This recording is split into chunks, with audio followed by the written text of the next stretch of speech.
Cavaliers are brought to you by Abacus Tax and Accounting Services, the Bill Walsh Automotive Group, Eureka Savings Bank, Financial Plus Credit Union, Hometown National Bank, Illinois Valley Credit Union, Jeff Perry Buick GMC, LaSalle Body and Fender, Peru Federal Savings Bank, St. Margaret's Health, your local Subway restaurants, and Town & Country Services. Listen to the Cavs all season on FM 103.9 and AM 1220. Stream with WLPO's mobile app or by asking your smart speaker to play 103.9 WLPO. And now you can watch and listen to LP football with our free HD webcast. Find a link at starvedrock.media or search and subscribe to Starved Rock Media on YouTube. Now, LaSalle-Peru Cavalier football on 103.9 WLPO.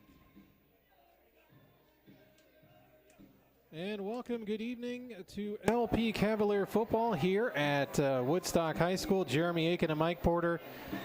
Week 7 of this high school football season, and this is must-win time. Well, maybe not must-win, but it would behoove you to win this late in the season if you want to be playing in Week 10 and postseason. And we have a matchup tonight, Mike, of two teams that are in a position at least to vie for playoff spots. The 4-2 LP Cavaliers and the 3-3 Woodstock Blue Streaks. You need 5 wins to become eligible. Right.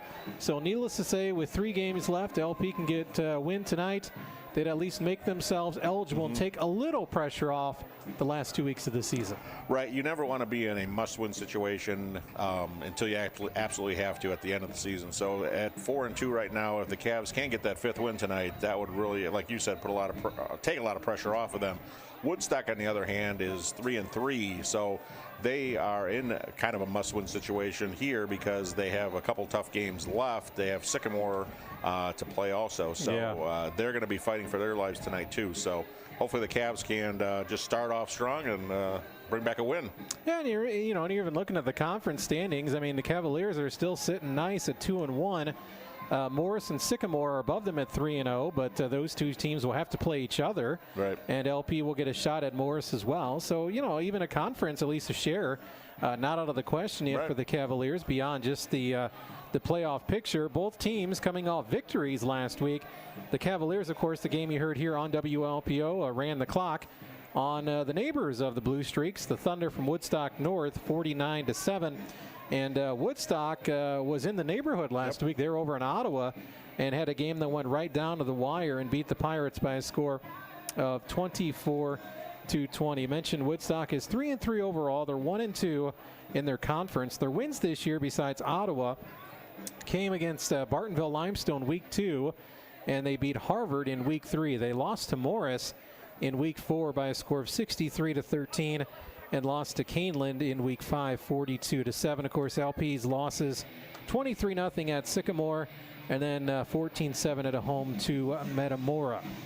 And the freshman game was a heck of a game. Yes, it was. The Cavaliers were down most of the game, Mike, and came back and held on for a 24-20 win. The game included a lot of stuff going on in the fourth quarter. Yeah. And it included a game-winning touchdown pass by the Cavaliers. Yeah, there was some back and forth there in that fourth quarter. The Cavaliers had a couple opportunities, and then they had a couple penalties and kind of forced their hand. But at the end, they got the ball on the 18-yard line, and they were able to punch it in with the backup quarterback. And then hold off Woodstock at the very end. So, yeah, very exciting game for the freshmen. I'm not exactly sure what their record is, but I know they've been playing tough all season. So it was a good win for them to come all the way up here and come back with a win. Yeah, it's quite the trip. I know LP, both the freshmen and varsity, were able to ride in style, if you will. No yellow buses, with all due respect to the good old Johannes and the yellow buses. They were able to take some charter buses up tonight on what is the longest road trip of the season. This is further than Morton or Sycamore or Maple Park and Caneland. Right. And but it'll all be worth it if both the freshmen and varsity can leave here tonight with the win. Now, some other games that are going on in the Interstate 8/Kishwaukee River. Ottawa is at Morris, Rochelle at Caneland in a crossover game, and Sycamore is at Woodstock North. So you got to think, obviously, Morris and Sycamore would be heavy favorites, and Rochelle Caneland should be an interesting outcome. Yeah. And then, of course, games that we're going to follow are Morton and Metamora, two teams that battled last week, and Morton beat Metamora. Yes, they did. If you're LP, you want both of those teams to keep winning, and Morton is at East Peoria tonight. Metamora is home to Pekin. Now, probably the game of the night in the Illinois Valley is happening at the Academy, and we'll try to get updates throughout the night. St. Bede hosting Princeton. Those two teams are 5-1. So that'll be a lot of fun to see the outcome of that one. Over on 99.3 WAJK, we have Hall at Sterling Newman. Of course, Red Devils coming off just a tough loss to an unbeaten Kewanee team last week. Probably one of the better one-win teams around, our Nick Garini's Hall Red Devils. So don't be surprised if the Red Devils at the very least put a big scare in Newman tonight. Also, I mentioned Ottawa at Morris. Streeter's home to Reed Custer. Bureau Valley's got their homecoming game tonight against Erie Prophetstown. Seneca at Momence. A couple Saturday games in the area tomorrow. Marquette hosting Melrose Park, and Fieldcrest will be home tomorrow against Stockton. So that's the schedule, and again, we'll have some Subway scoreboard updates throughout the night, keeping you up to date on all those games. Week 7, again, this is getting to be crunch time in the football season. 9 weeks of the regular season, and we are at week 7 right now as teams start looking at their playoff picture and their postseason outlook. We're going to step aside for a short break. During this break, we'll have our pregame interview with head coach Jose Medina. And at the tail end of the interview, you will hear our LaSalle Body and Fender injury status update. When your car gets banged up, call LaSalle Body and Fender. You can also call them for 24-hour towing. 815-223-0598. Jeremy Aiken, Mike Porter from Woodstock High School up in northeast, I guess northern Illinois. Yeah, northern, yep. Yeah, not too far from the Wisconsin border here. And we're ready, though, for some football. Moments away. LP Woodstock, Week 7. Your home for Cavalier football's 103.9 WLPO. Stay tuned for our coach's interview with Jose Medina.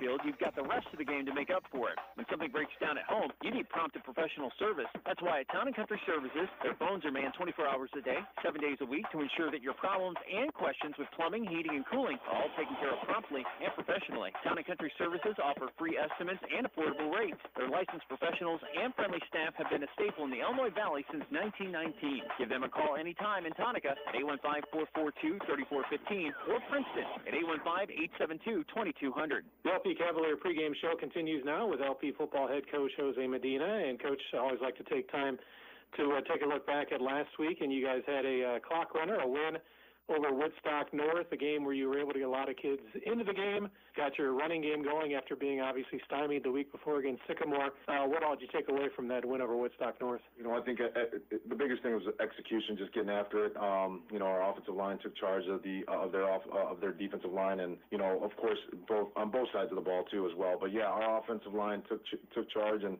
our running game sure improved from the previous week, and even our passing game did some good things too. So hats off to our offensive line, that took pride this week, that week, and I look forward to seeing how they prepare for this next Woodstock school. Yeah, and the next opponent is another brand new school, Woodstock High. They're 500, so they're like you guys in the playoff hunt. Yeah, you're right. They're 3-3, and we're 4-2. So they're going to be hungry just like we are. They're going to be a tough opponent. They're going to be hungry just as we are, and excited to see what these kids can do. Once again, we got to take about an hour and 45-minute bus ride up there, but other than that, we should be ready to go. What should we look for as far as scouting Woodstock? You know what? They get the ball out quick offensively. He's a pretty good quarterback. He's thrown over about 1,000 yards. They got a decent running back that's got some speed too. They're pretty good, a good size up front. It's all about just going out there and just executing and doing what we need to do on both sides of the ball and on special teams too as well. You're 4-2. 5 wins makes you eligible. I know we can easily talk about that on the media side. I know you probably don't want to make too much of it, but have you guys talked about it? The kid's got to be aware of how much another win means potentially. Yeah, definitely. It's something that we've brought up. And the kids know it. The kids know it. It makes you eligible. It doesn't guarantee you, but it makes you eligible. So, and then it all boils down to just kind of how we finish out the rest of the season. But as always, you gotta take care of business on Friday, and that's what we plan on doing. And just talk about how you think this season's been going, Jose. Obviously, in the spring we dealt with that odd season I think we're all thankful we've gotten here to Week 7. You guys had one setback where you didn't have a game against Sandwich, but just talk about, it's nothing. We still don't take anything for granted. It's still a week-by-week process, it seems like. Yeah, and you're right. It is a week-by-week process. You never know. Who knows what could happen in a week or two, but you just take it a week at a time. I know it's an old cliche, but you take it a week at a time and see what happens. And, the only thing that we can do right now is just get our kids prepared for a Friday night game. And, we got Woodstock this week. And then once we get through this one, then we start looking to the following week. And it's been a good year. It's been a fun season so far. But other than that, I mean, like I said, we'll take care of business on Friday and see how we end up the following week with Morris. Final thing for you, Coach, is our injury status update. Obviously you were able to get some kids a lot of playing time last week and rest some starters. How are you looking coming into this week's game on the injury front? I think we're pretty solid. No big injuries. Maybe a tweaked ankle here and there, but other than that, I think we're pretty solid. All right, thank you, Coach. Once again, as LP head coach Jose Medina, and best of luck. All right, thank you, sir. All right, thanks, Coach. I appreciate it. All right, Jeremy Aiken, Mike Porter back here at Woodstock High School. As thank you to, again, head coach Jose Medina. You heard him mention the LaSalle Body and Fender injury status update. And, last week the Cavaliers were able to rest a lot of players in the second half. So they are coming in here pretty healthy. And Cavaliers-wise, Sean Whitfield was the story of the game last week. 3 touchdowns passing, 2 more receiving. 2 touchdowns passing, 3 running. Yeah. Yep. 158 yards rushing. Matt Carrico had a quiet night last week, but look for him to step it up, I'm sure, tonight. Woodstock, again, mentioned they got 3 wins, Ottawa, Harvard, and Limestone. Their quarterback is a Liam Mickle against Ottawa. He was 18 for 26, 184 yards and a touchdown. Also ran for nearly 70 yards and a score. So a dual threat quarterback is number 8, Liam Mickle, and Mike, he threw 26 times. So we'll look for that. I mean, the LP secondary, there's some teams that threw the ball a little bit. Ottawa threw the ball quite a bit. Right. Sycamore, of course, stretches you out.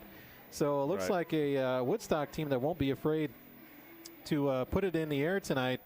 So we'll see how the Cavaliers are able to defend that against their quarterback, Liam Mickle. So that's a name to watch tonight. Of course, the Cavaliers mentioned Whitfield, Carrico, Hunter on offense, and some of the guys on defense like Chris Swain, Trayvon Hunter, Anthony Rodriguez, Will Doherty up front's been a beast all year. Yep.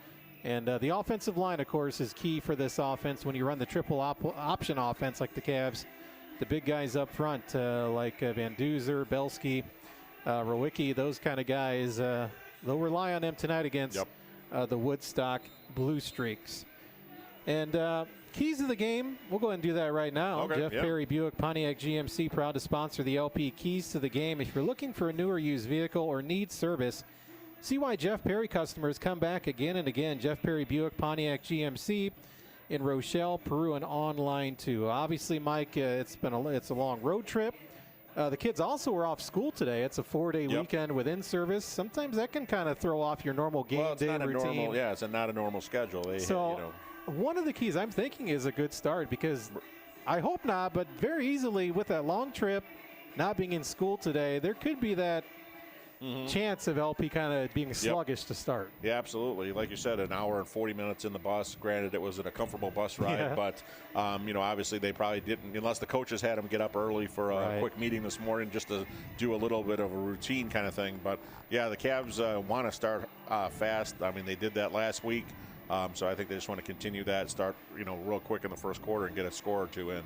Obviously, offensively, LP, the running game with Carrico, I think that would be a key to get Carrico going. It's not that he struggled last weekend, but it would just happen to be the plays that they saw early that were working best were the quarterback keeper, the options. Yep, the options. It was Whitfield's number last week. It could be Carrico again tonight. Right, and he's been a workhorse all season.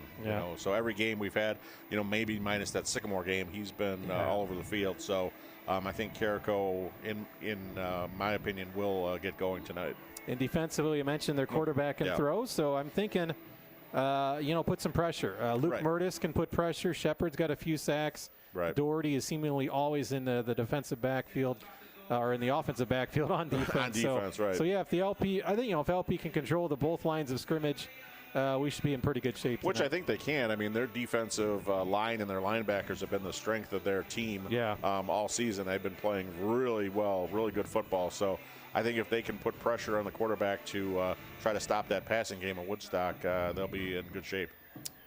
And going on right now at midfield is our Hometown National Bank coin toss. Tonight's coin toss brought to you by Hometown National Bank. Don't leave your financial future up to a coin toss. Let the folks at Hometown National Bank help. And looking for the indication here coming any moment as the captains are shaking hands, and so are the coaches. Of course, Jose Medina out there for the LP Cavaliers. And still trying to look for an indication of it. The players were kind of mixing and matching out there for LP and Woodstock. It would appear the Cavaliers won the Hometown National Bank coin toss, and they've chosen to receive. So they want to get their offense out there and try to get maybe some points on the board early. So LP will get the ball first tonight against the Woodstock Silver Streaks. Weather-wise, let's go ahead and do the weather of the game. It rained a little bit on the way up here, and I know it's been a rainy day off and on back home in the valley, and there was some puddles along the roadsides up here as well. Tonight's weather of the game is brought to you by Town & Country Services. Whether it's hot, cold, dark, or light, Town & Country Services is doing whatever it takes 24/7.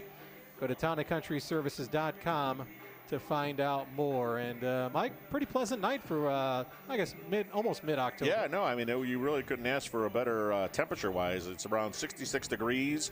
It's going to stay right around that 66 degree by 9 o'clock, according to the Weather Channel. It'll get down to 62. With a 45% chance of rain at that time. So hopefully that rain holds off. We were playing on a grass field, so obviously if the rain comes early, things will start slowing down. Passing game will be starting to be a little bit more difficult, so hopefully the rain will hold off and we'll get a good game in before the rain comes. Yeah, you wonder if there'll be some fog as well tonight. I know we had some fog this morning and fog overnight tonight, so we'll see our drive back with a little bit of humidity in the air. Yes, definitely a little bit of humid. Yeah, muggy a little bit, so we'll see if that becomes a factor as we move along. Again, this is the pregame show for LP and Woodstock. The freshman game went to the Cavaliers, winning 24-20 in a come-from-behind win over Woodstock. An early score, Reed Custer leading Streeter, 7-0 midway through the first. Also had a score, let's go back to that. Mendota is playing Kewanee. It's a pretty big game in the Three Rivers Conference. The other big one obviously is Princeton and St. Bede tonight, but we do have an early score from Princeton, or Kewanee leading Mendota 20-0 in the first. Sterling Newman leading Hall early on, 7-0 in the first. And still waiting for our first update from Princeton at St. Bede. We'll see if we can get some scores as we go along. St. Bede leading Princeton 13-6 after one. Now, of course, all those games started right on the dot. Correct. At 7 o'clock tonight. They didn't have a prelim game. So fun night of football ahead for sure. And we'll be back home next Friday night. I'll actually miss that game. And I know, Mike, you'll be back in the PA. Right. We'll have LP grad Aaron Pelican doing play-by-play next Friday night. And Brandon LaChance will be providing color. Those two guys are up in Sterling tonight doing the Hall game on 99.3 WAJK. And, of course, a reminder, you can watch tonight's game as we speak on the Star Rock Media YouTube channel. Just go to YouTube and subscribe to Star Rock Media. We'll step aside. Be right back with LP Football.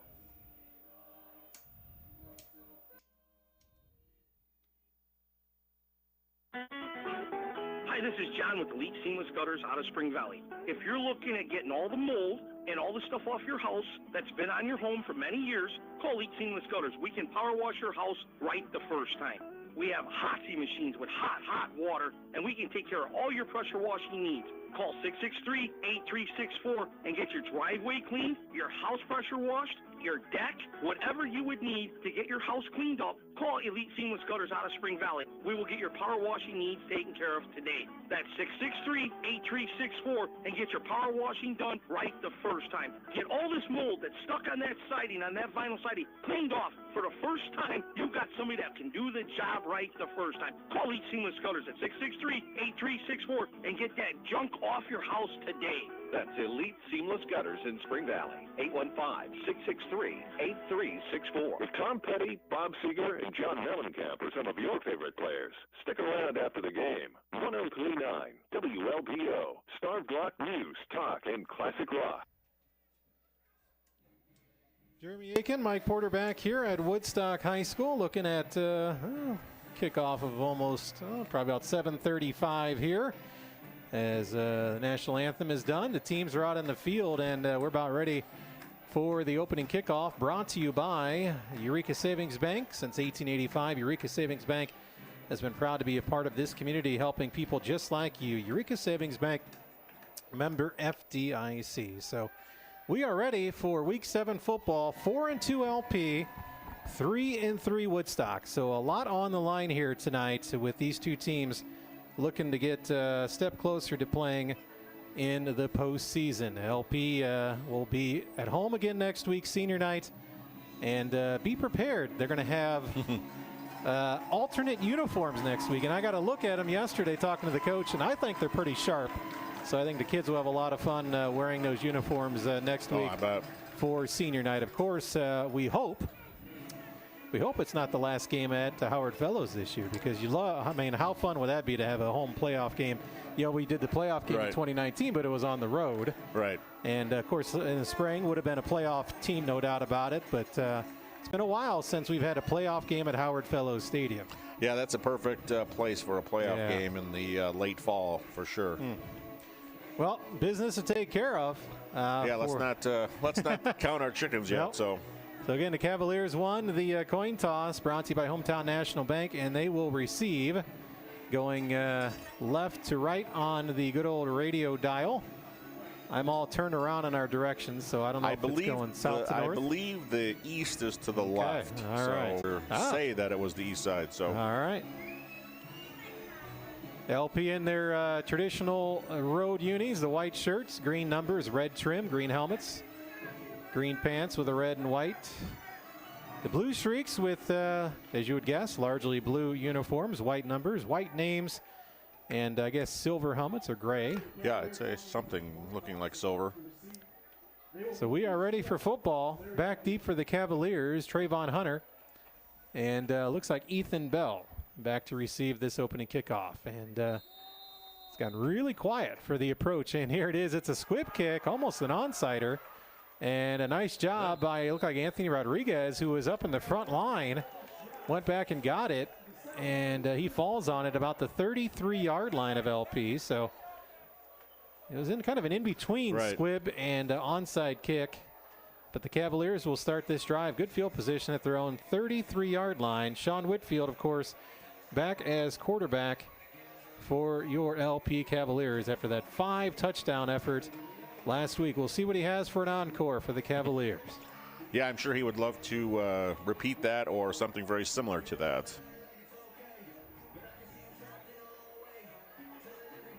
Woodstock appears to have a pretty good size defensive line. Yeah. We got a 6'3", 236. Yeah, they're big up there. And I can't tell the other number, but well over 250. So yeah, they're one of the few teams that can go toe-to-toe size-wise with the Cavaliers up front. So Whitfield under center, in motion is Hunter.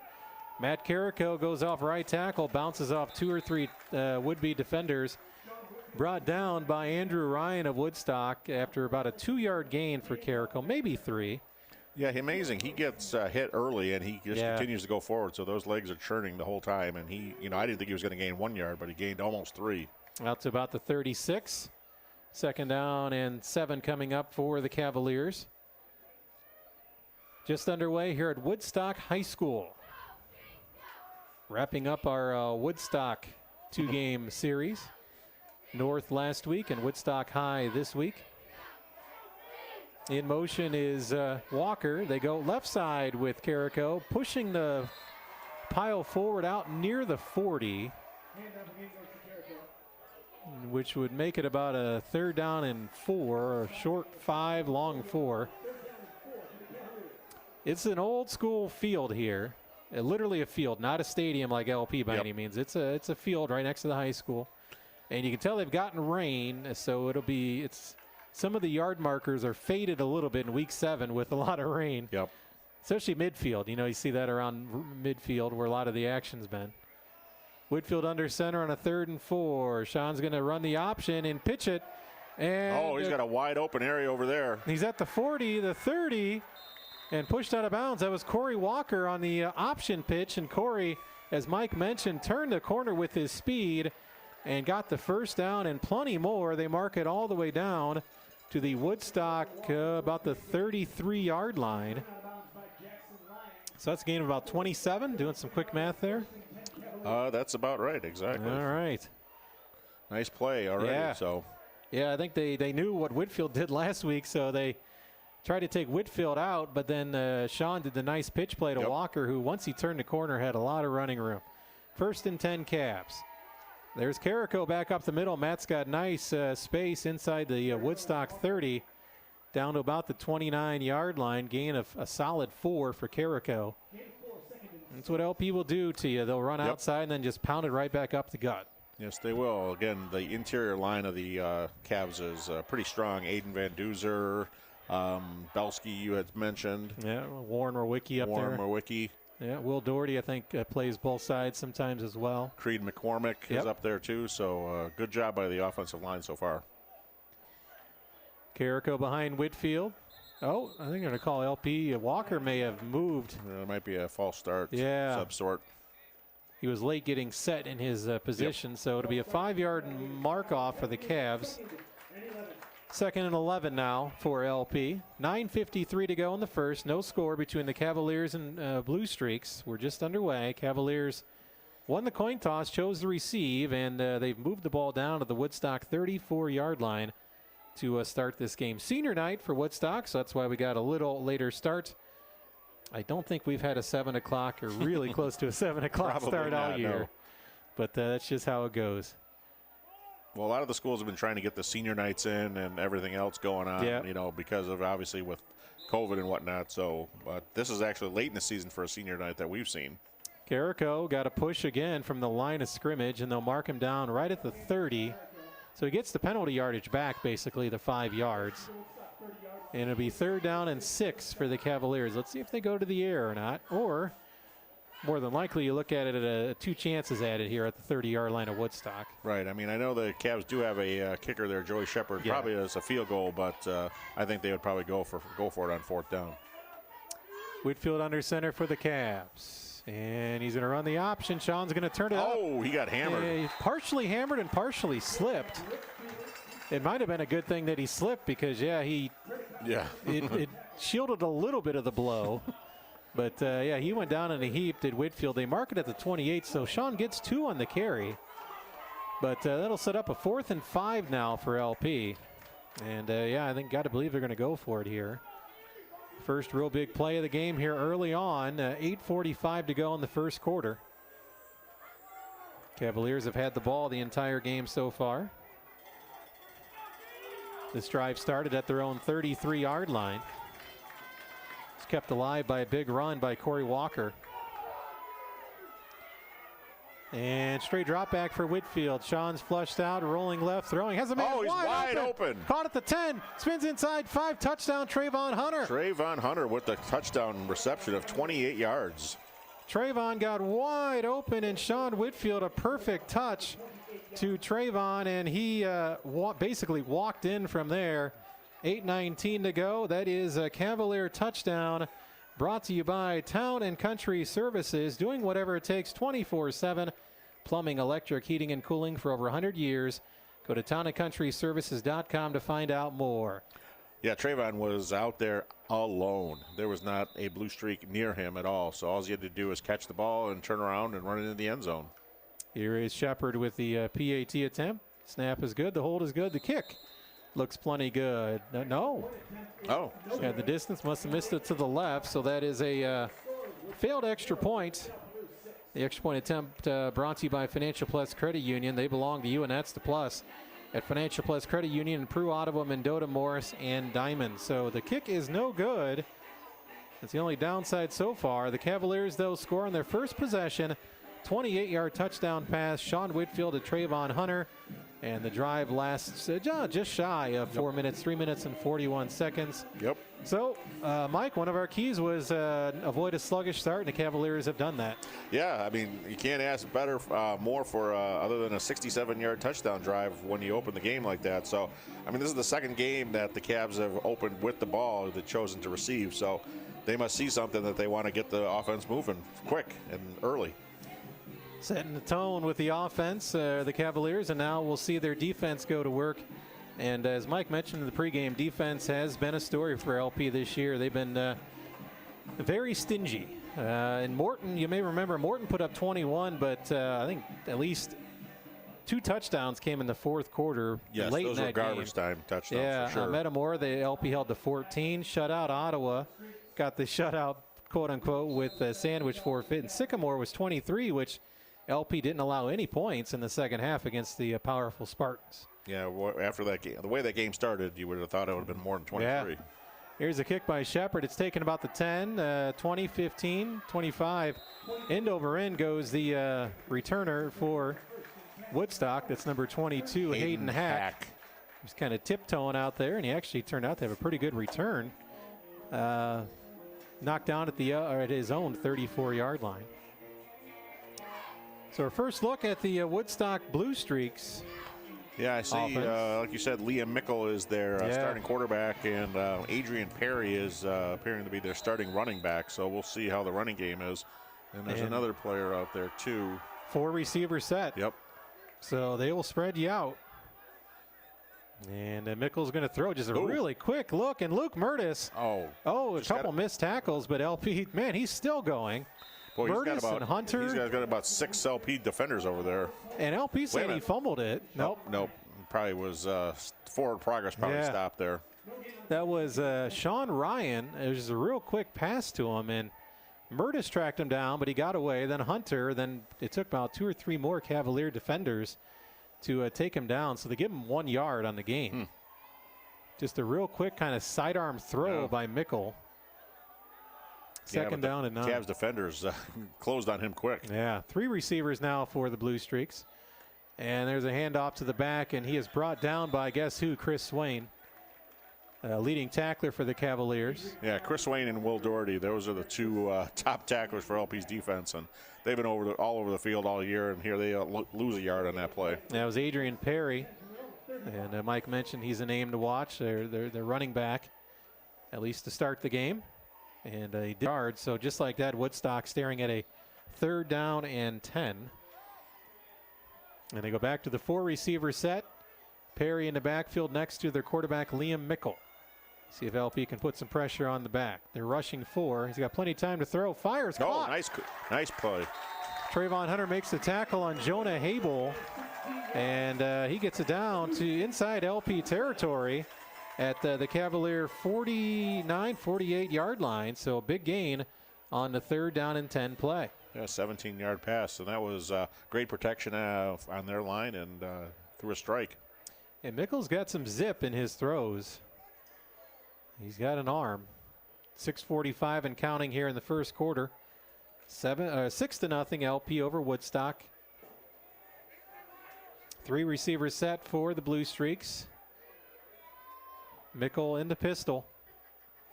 And he's going to keep it himself and breaks 1 tackle. Cannot get away from Chris Swain. Helping Swain was Doherty. Murtis was there as well to make some contact. But give Swain another TFL, tackle for a loss. And it'll be 2nd down and 11. The ball spotted right at midfield. Continue to check some other scores throughout the night. Yeah, they're coming in like wildfire now. Newman's leading Hall 21-0 with 5.5 minutes left in the second quarter. Got a Morris and Ottawa score here. 14-0 Morris up early over Ottawa. 4 receivers set once again for Woodstock. They're looking at a 2nd and 11. Mickle rolling right.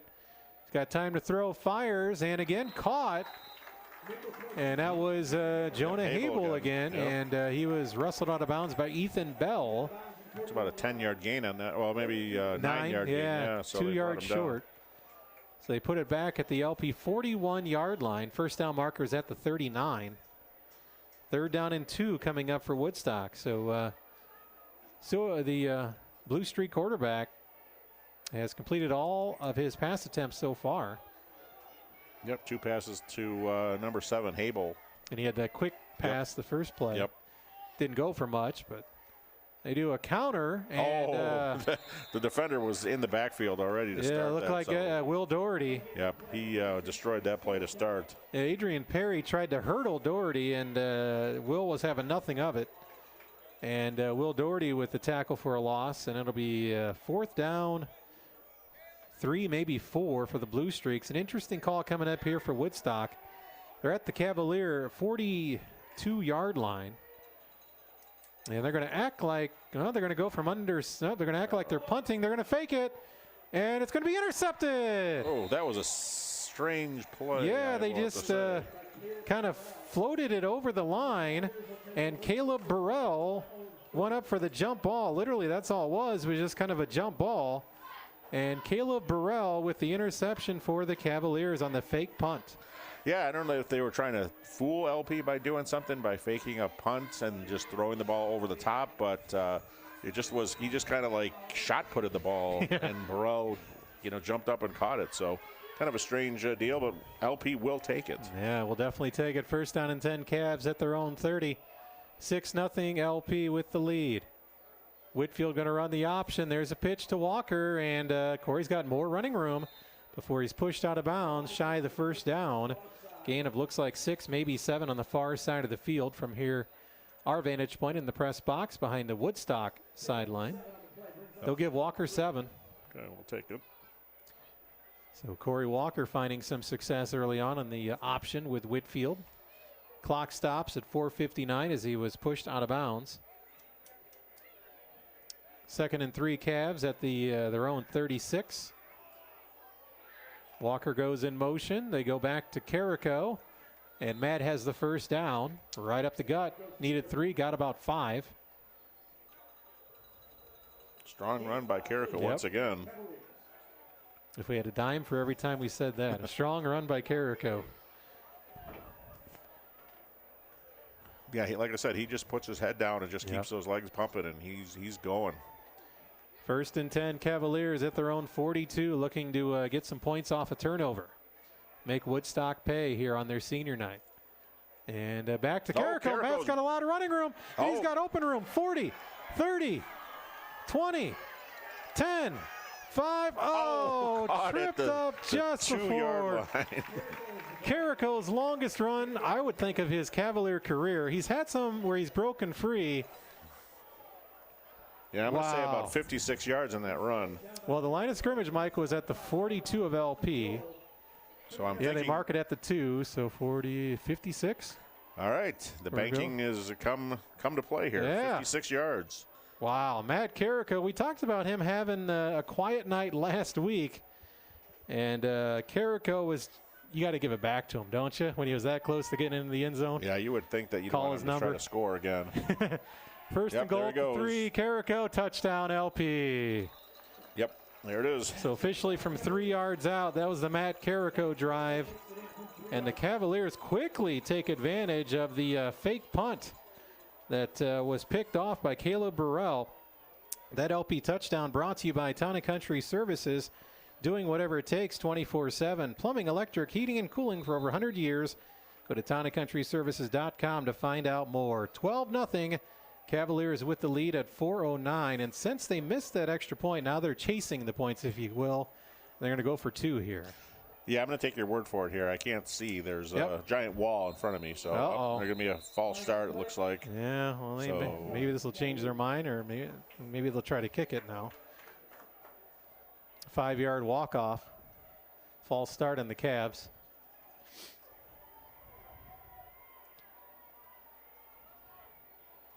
So Whitfield's going to get the play again, so it looks like they're going to go for it. I wonder if they'll change the play call, though. Yeah, they probably won't. A little further to go. Ball now spotted at the 8 instead of the 3. 4:09 to go in the first. Cavaliers up 12-0 over the home Woodstock Blue Streaks. Almost caught them the Silver Streaks a few times. That's Galesburg. I think I might have caught you on one on a Silver Streak. But Whitfield's going to pass. Sean looking. I think it was tipped at the line and flutters his incomplete. Arm was maybe hit too, but yeah, so no good. But hey, the Cavs, like we said to start, we wanted to start fast, and it's 12-0 into the first quarter. So yeah, Town and Country Services touchdown, and that was a Financial Plus Credit Union extra point attempt. Unfortunately, not a conversion for the Cavaliers, but that drive comes a little over 4 minutes after the initial score by Trayvon Hunter, 28-yard touchdown pass. Carrico a 3-yard run, so the Cavaliers in business here. 12-0 right now over the Woodstock Blue Streaks. Let's take a break. We'll be back. More Cavalier football after this on 103.9 WLPO. And customer service? That is not the case at the Illinois Valley Credit Union. At IVCU, the focus is on you. Illinois Valley Credit Union is in the business of helping you realize your dreams with low-interest loans that best match your financial needs.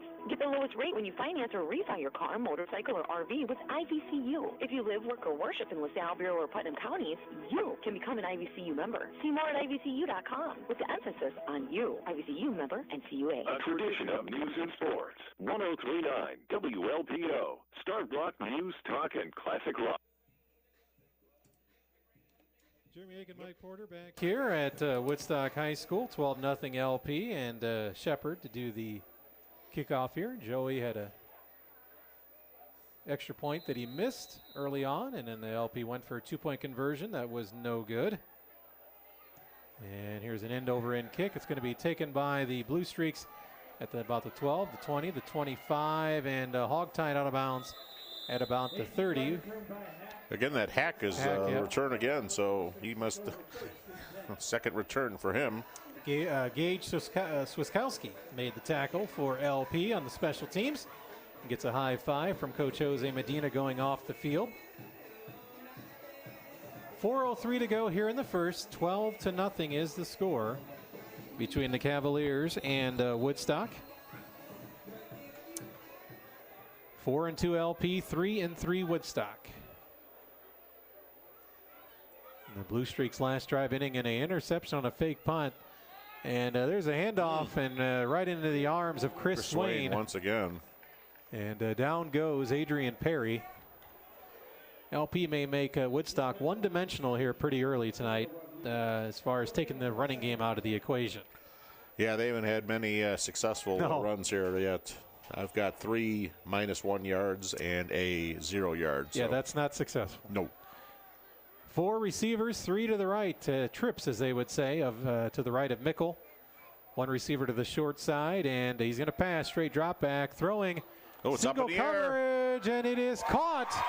And down around the 30-yard line. Catch made by number 1, Caden Monty. On the coverage for the Cavaliers was Mason Lynch. But so far their passing game has been very effective. And Mickle just threw it up to his receiver who had man-on-man coverage. Yep, 40-yard completion there. 1st and 10. Mickle's going to keep it. Turns it inside. Swain drags him down after a couple yards on the carry. And the player who made that catch got thumped pretty good from behind for Woodstock, number 1. He's on the sideline with his helmet off. Yeah, he got hit in the back there. So. Yeah. 2nd down and 6, so they give Mickle 4 yards on the carry. 3 receivers set for Woodstock. And Mickle faked the hit. Oh, big hit. Wow. And that Once was again, Trayvon. Trayvon Hunter with the big defensive play there on number 45, Aiden Johnson. Yeah, he came out of, I think, like a tight end spot. And Trayvon read the pass all the way, and a picture-perfect tackle for Trayvon Hunter. Took down the receiver for very little gain, maybe 1 yard. It's 3rd down and 5, Woodstock. They quickly bring back 4 receivers once again for Mickle. They spread things out. And they're going to call a timeout. So first timeout taken on the evening by Woodstock or LP. Take another chance to take a gander, if you will, at our Subway scoreboard updates. Visit your Subway in Peru, Spring Valley, LaSalle, Marseilles, and Oglesby, and enjoy a sandwich made with freshly baked bread and fresh ingredients right in front of your eyes. Subway, eat fresh. Partner, you got some scores? Yeah, still the only one that I saw that was similar was Newman again with the haul, but that's the last one I've seen. All right, well, look, let's see. Kiwani's up 35-0 over Mendota now. So that's threatening to be a running clock. Yeah, pretty soon. Let's see if we can get a Princeton and St. Bede score. Princeton now up 20-13, so they've got 14 unanswered against St. Bede. So that game could be going back and forth all night long. Yeah, they had a 48-yard touchdown run by Princeton. Yeah.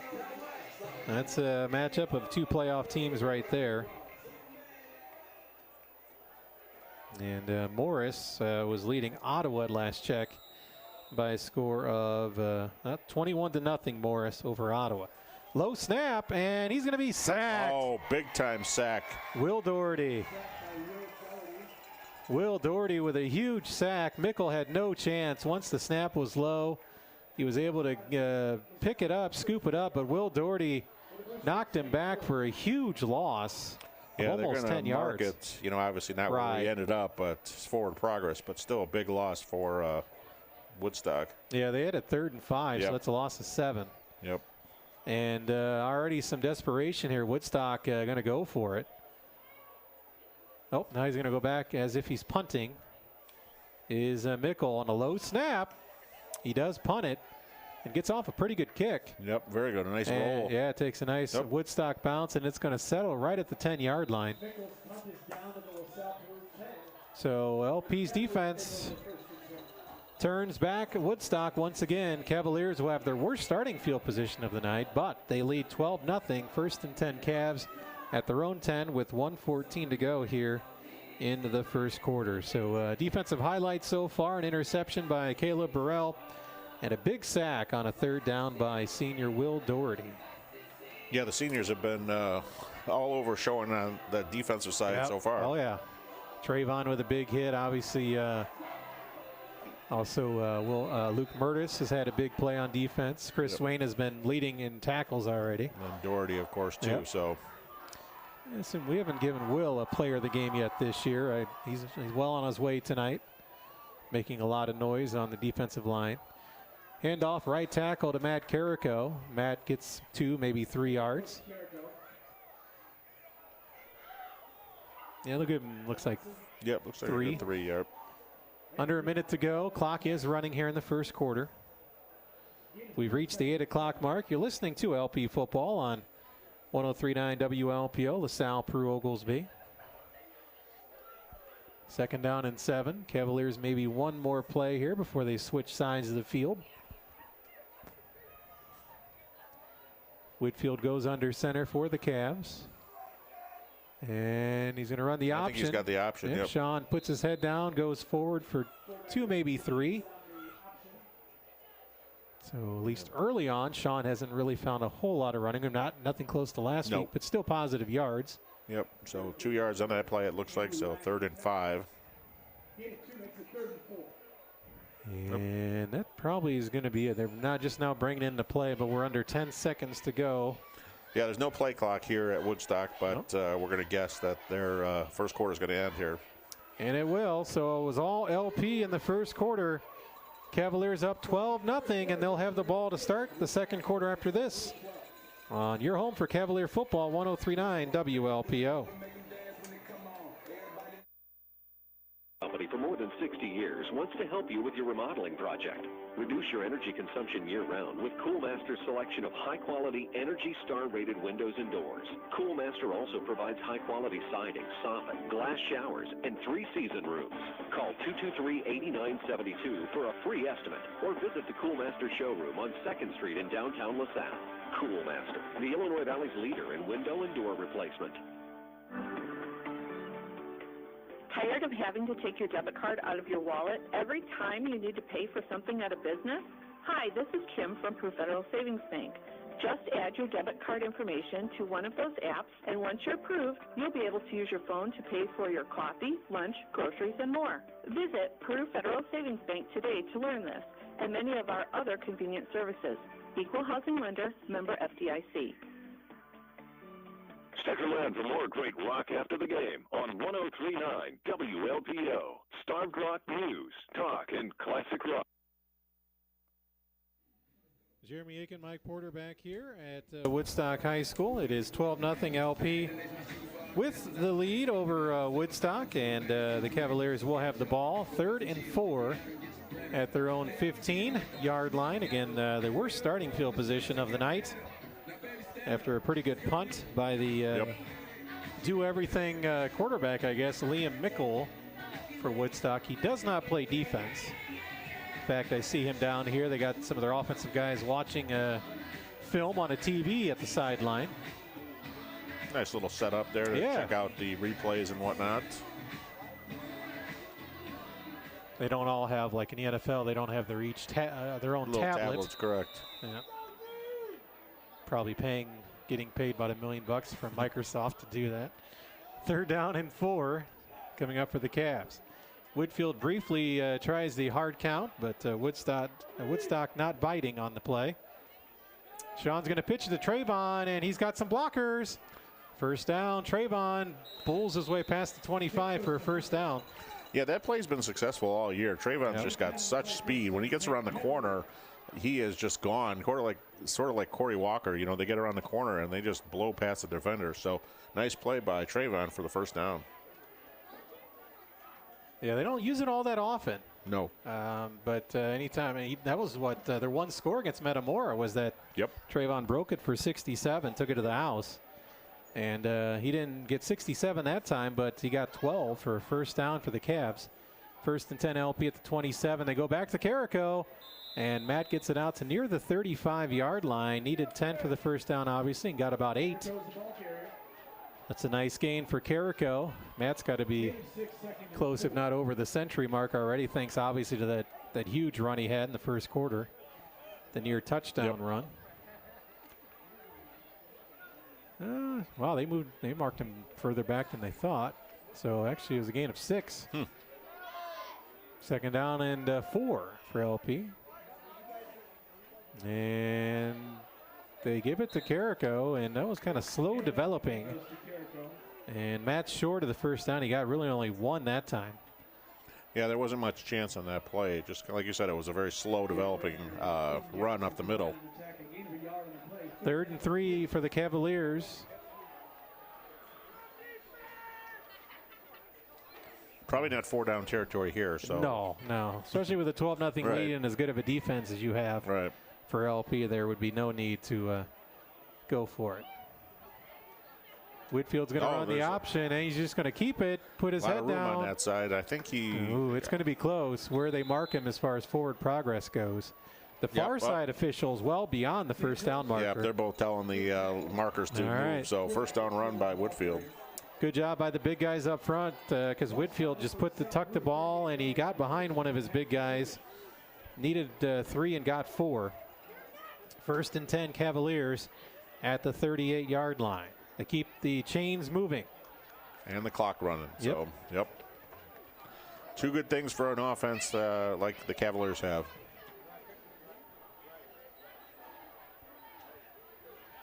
Yeah, we're under 10 minutes to go in the first half. And Carrico gets it up the middle. Someone lost a helmet. I wonder if that's Matt's helmet that came off. Late whistles. Oh boy. Someone's yapping over there. Woodstock's clapping over there. Nicholas Belsky is the player that lost his helmet. He's going to have to come off the field. And he might have been the one that got the personal foul. Unsportsmanlike. They're unsportsmanlike, yep. Yeah, there's some late whistles there. Yeah, we couldn't see it because there was a pile down there, and we saw a helmet fly out, and all of a sudden whistles blowing and flag flying. So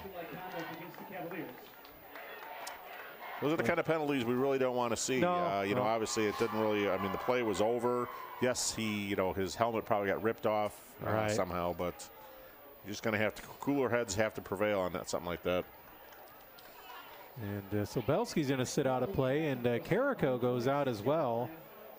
Matt putting his shoe on. Or his cleats, I guess, if you will. Jose Medina getting a explanation from the head referee on what exactly transpired there. And that's a big walk-off. First down marker is at the 48 of LP, and the ball is spotted at about the 26. So yeah, 1st and 22 coming up for the Cavaliers now. And Swain will come in the backfield. Stepped in for Carrico earlier in the season. And Whitfield going to run the option to pitch play to Hunter. Oh. Trayvon's got a lot of room again. Trayvon is just... almost a horse collar tackle. Yep, dragged him down. But he's got enough for the first down, it looks like. Nope, they're going to say 1 yard short. He needed about 23 and give him, I guess, 22. So there's the option pitch to Trayvon, and he was dragged down just shy of the first down. It'll be 3rd down and 1. Looks like they're on what, 47? Yep, LP's 47. Another big run by Trayvon, though. Yeah, he's shown his capabilities on a few plays. His number's been called here tonight. There's a straight quarterback keeper by Whitfield. He's got the first down. Took the snap and just lunged forward. And they move the chains. The ball spotted at the 49 now of Woodstock. So the Cavaliers, who started this drive on the marker right at midfield. Cavaliers started this drive at their own 10-yard line. Clock stops momentarily for the chain gang. 1st and 10 LP right at midfield, right in the center of the field. Yep, 40-yard drive so far. Whitfield hands it off to Carrico. Matt lunges forward, gain of about 4. Legs pumping right up the middle. I mean, right up the gut, right over the nose tackle there. Yeah, following his guys like Creed McCormick and Nicholas Belsky were at the bottom of the pile there. Number 79, I can't really tell. There's no roster name or whatnot, but he's a big kid. Yeah. Give Carrico 4 on that carry. 2nd down and 6. Cavaliers have all 3 timeouts. So no sense of urgency here on this drive. Walker goes in motion, and Whitfield's going to pass. Nope, there's no one open, it doesn't look like. Yep, he's still looking. He's looking and just going to throw it. And was hit late right in front of the LP sideline. I mean, the referee's got a flag. He did have a flag, but he didn't throw it. He's got it in his hand. He didn't drop it. Yes, he did. Now it's down. Well, they may call him intentional grounding. Well, I mean, because he's pointing in the area where the pass was, not that Whitfield got tackled out of bounds late. Right, but I mean, again, he was outside the pocket, and there was a receiver. It was past the line of scrimmage, and it was a receiver, yes, wasn't there, but he wasn't that far away, so. Jose is going to move towards the huddle of the officials. Yeah, I don't think that was, they may call that, but I don't believe it was intentional grounding. Is he going to pick it up? I think he's picking it up. Yeah, he was very indecisive. Yes, he was. So they talked about it, and well, yep. So to just go down as an incomplete pass. Yep, that'll work. I think they're still talking. Nope. No, I don't know. He's got the. No, they're moving LP back. Yeah, they call it intentional grounding. I don't agree with that one either. I mean that intentional grounding against the Cavaliers.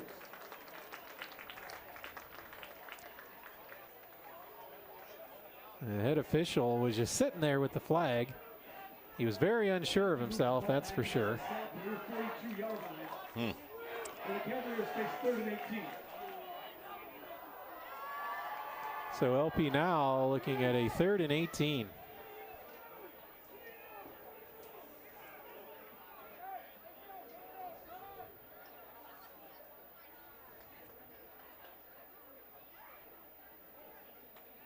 Is there a legal man downfield, or? Yeah, they had 2 penalties there, but again, okay. I don't know. Or an eligible man downfield. Clock stop at 7:32. Whitfield's going to keep it and gets out to about the 45. That's it. The LP will punt it away here. Penalties did him in on this drive. Hero was the first one in on the tackle. Ryan finished it off. Yeah, the Cavs are being very conservative in that position there. Just had Whitfield run an option, and he kept the ball. So no mistakes on that one. We'll just punt it away and get the defense back on the field. So first punt of the night upcoming for Joey Shepard. 2 Blue Streaks players to get this punt inside their 20. Punt's angling towards the sideline. Oh, very nice, nice bounce. Yeah, it bounced right in front, or in between the 2 Blue Streak players. And anytime you get it inside the opponent's 20, you always shoot for that. Yeah, and they're on the 11. It's about the 11, like. yeah. It's time for the LP defense to go back to work. 6:44 to go here in the second quarter. It's 12-0 LP over Woodstock.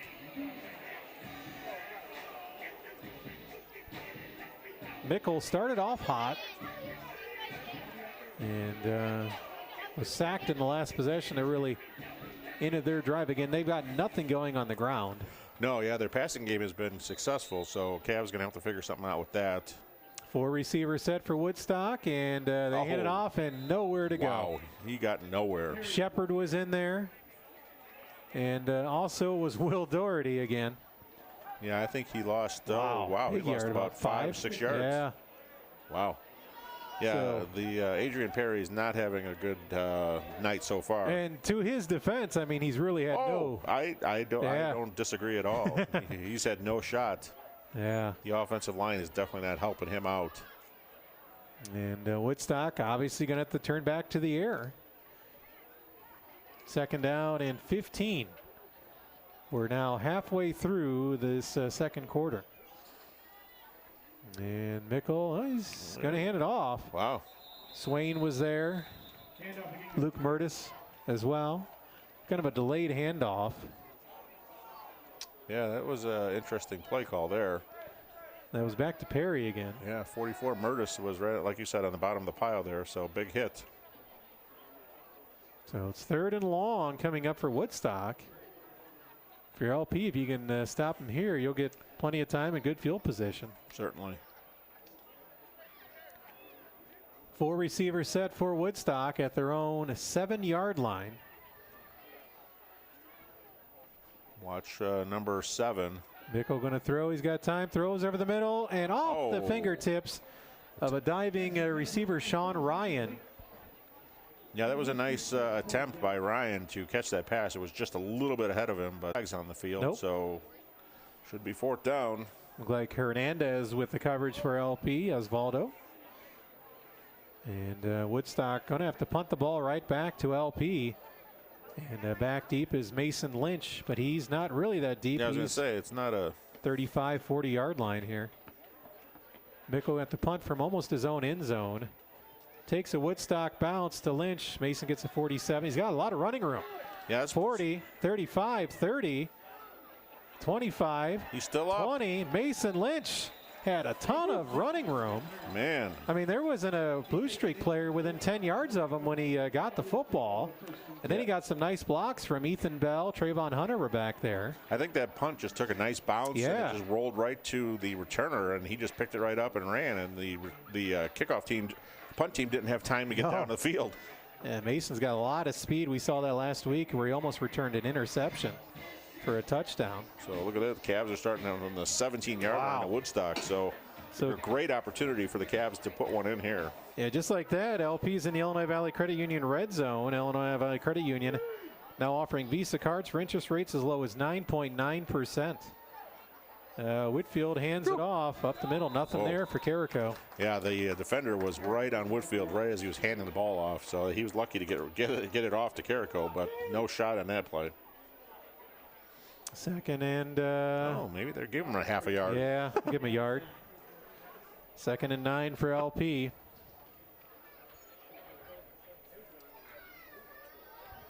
Ball spotted. It's tough to see. I was thinking the 17. About 17. Maybe? Yeah. I can't really 16. tell. Yeah. Scoreboard says 16, so we'll go ahead and go with that.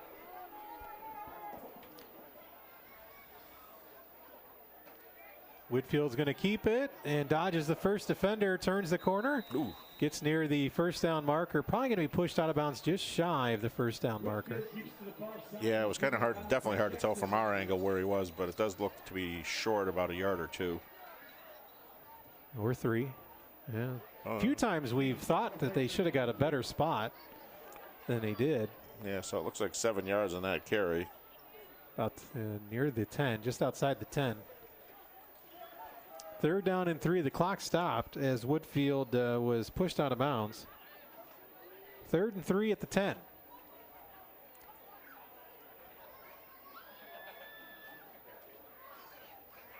Oh, LP jumped. Yeah, yep. Looks like a false start on the offense. The receiver out there on that side of the field jumped. Yep.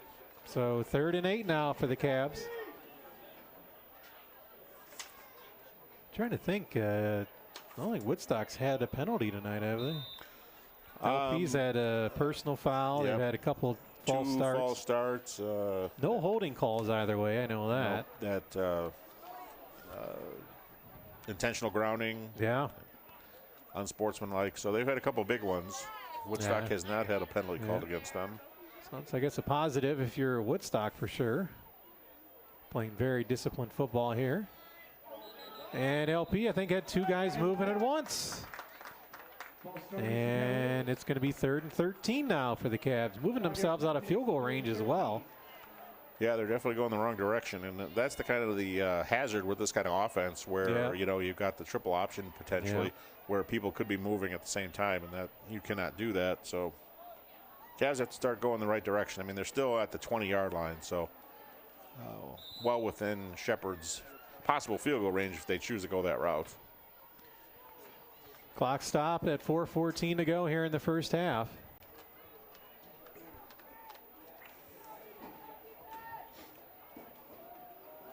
See if the Cavaliers go to the air or maybe look for Trayvon on a pitch play. Trayvon's going to go in motion. Oh. Did they do it again? Wow. 3 straight false starts in the Cavs. 5-yard penalty. 3rd down and 18. I mean, you're almost going to have to change up the play just to avoid that. The formation. I mean, I know that's not what they do. They run the triple option, but now it's 3rd and 18. Yeah, they're, you know, Trayvon's going in motion, but that receiver on the far right side is just jumping too early. So he's just going to have to plant his hand in the ground and not move, I think. Or like you say, just change just don't even do that. I don't know. Yeah, 3 straight false start penalties. It was 3rd and 3. Now it's 3rd and 18. Oh, they still do the same thing.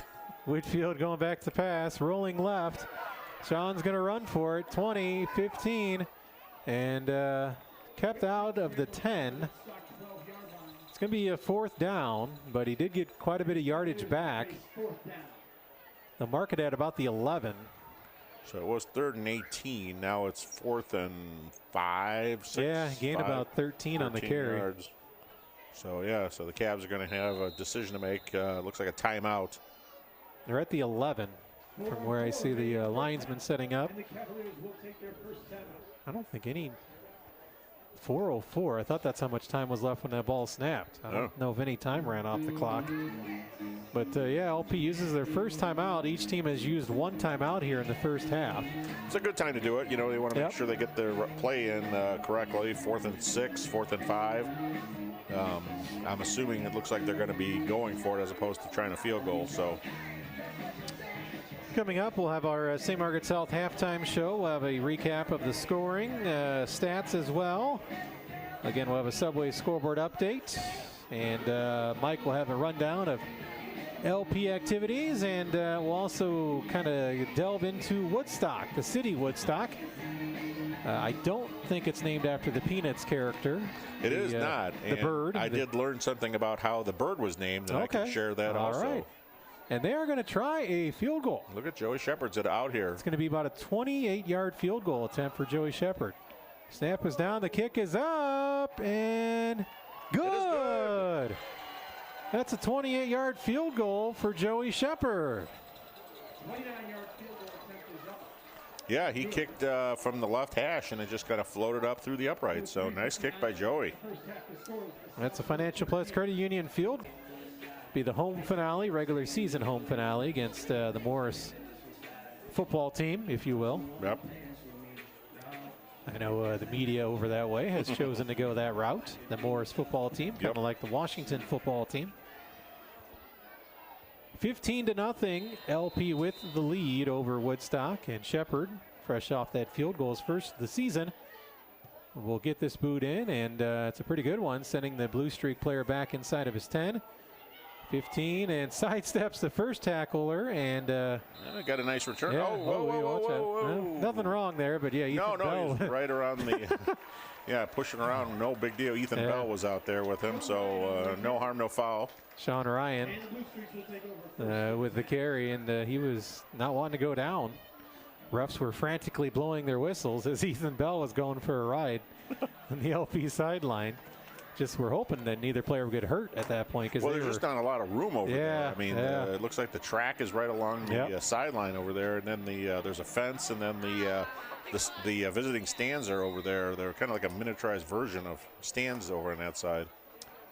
1st and 10, Woodstock at their own 29-yard line. Straight drop back for Mickle. Throws over the middle. It's caught, and they got a first down. Tackle made by Mason Lynch.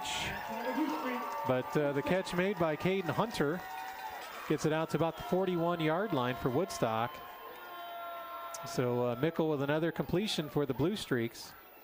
Well, they're going to have to go through the air. I mean, yes, they are behind, but obviously, like we said before, the running game is going nowhere, and the passing game's been rather successful. Yeah.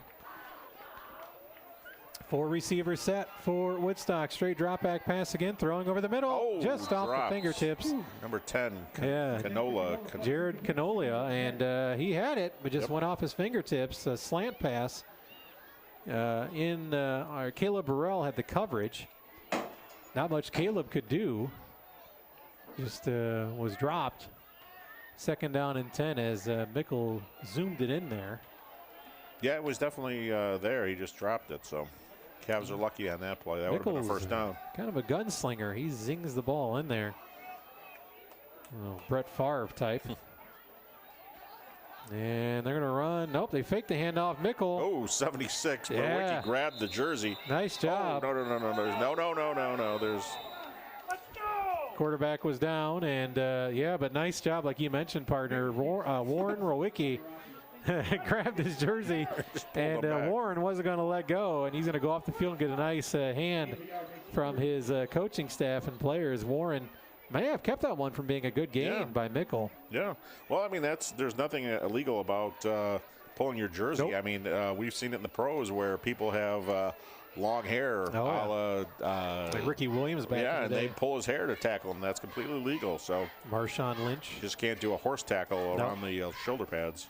3rd and 9 now for Woodstock.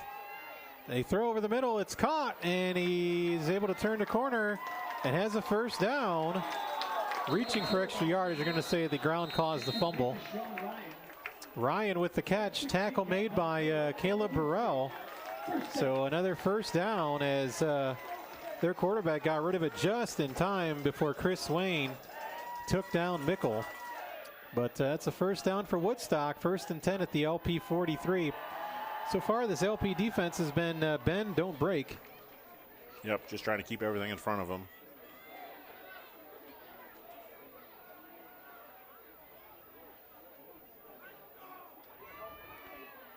And Mickle's going to keep it again, and they're finding some success there. He's at the 30, the 25, the 20. Tackled by Mason Lynch inside the 20. So they do find success on the ground, but it's with their quarterback, Mickle. And Liam Mickle's all the way inside the Illinois Valley Credit Union red zone, down to the Cavalier 13-yard line. Yeah, that's a 30-yard run for the quarterback, and he just did a fake to the running back and kept the ball. First and 10, Woodstock. We're counting down to 2 minutes to go, but the Blue Streaks have 2 timeouts to work with. But they're still going to have to start moving a little quicker here. And took them a while to get the play in. But again, no play clock. Right. And 4 receivers set for the Blue Streaks. Could use a sack here for the Cavaliers. And Mickle hands it off. And a little bit of running room that time off left tackle to Adrian Perry. Gets it down near the 10, if not inside the 10. Yell the market about the Cavalier 9. That's Perry's best run of the night, gain of 5. It'll be 2nd and 5 for Woodstock. Yeah, that was like by far his best run. He might be over 1 yard with that run. In the positive. In the positive yardage there. He's able to play Final Jeopardy now. He got out of the hole. 2nd down and 5. Mickle going to throw. Just another a one of those quick pass. passes. He's at the 10, the 5. Tackled by 3 Cavalier defenders right around the first down marker. And that was number 20, Sean Ryan, who's been a go-to receiver. They're going to mark him short. Gain of 4.5, so it'll be 3rd down and inches now for Woodstock at the Cavalier 4-yard line. The clock is still running. Yep. I would imagine I can't see, but. Well, yep, you are right. Okay. Your instincts were correct. 40 seconds to go and counting. Quarterback keeper by Mickle, and they're pushing the pile. And going to be tackled at the 1, and Woodstock will use a timeout.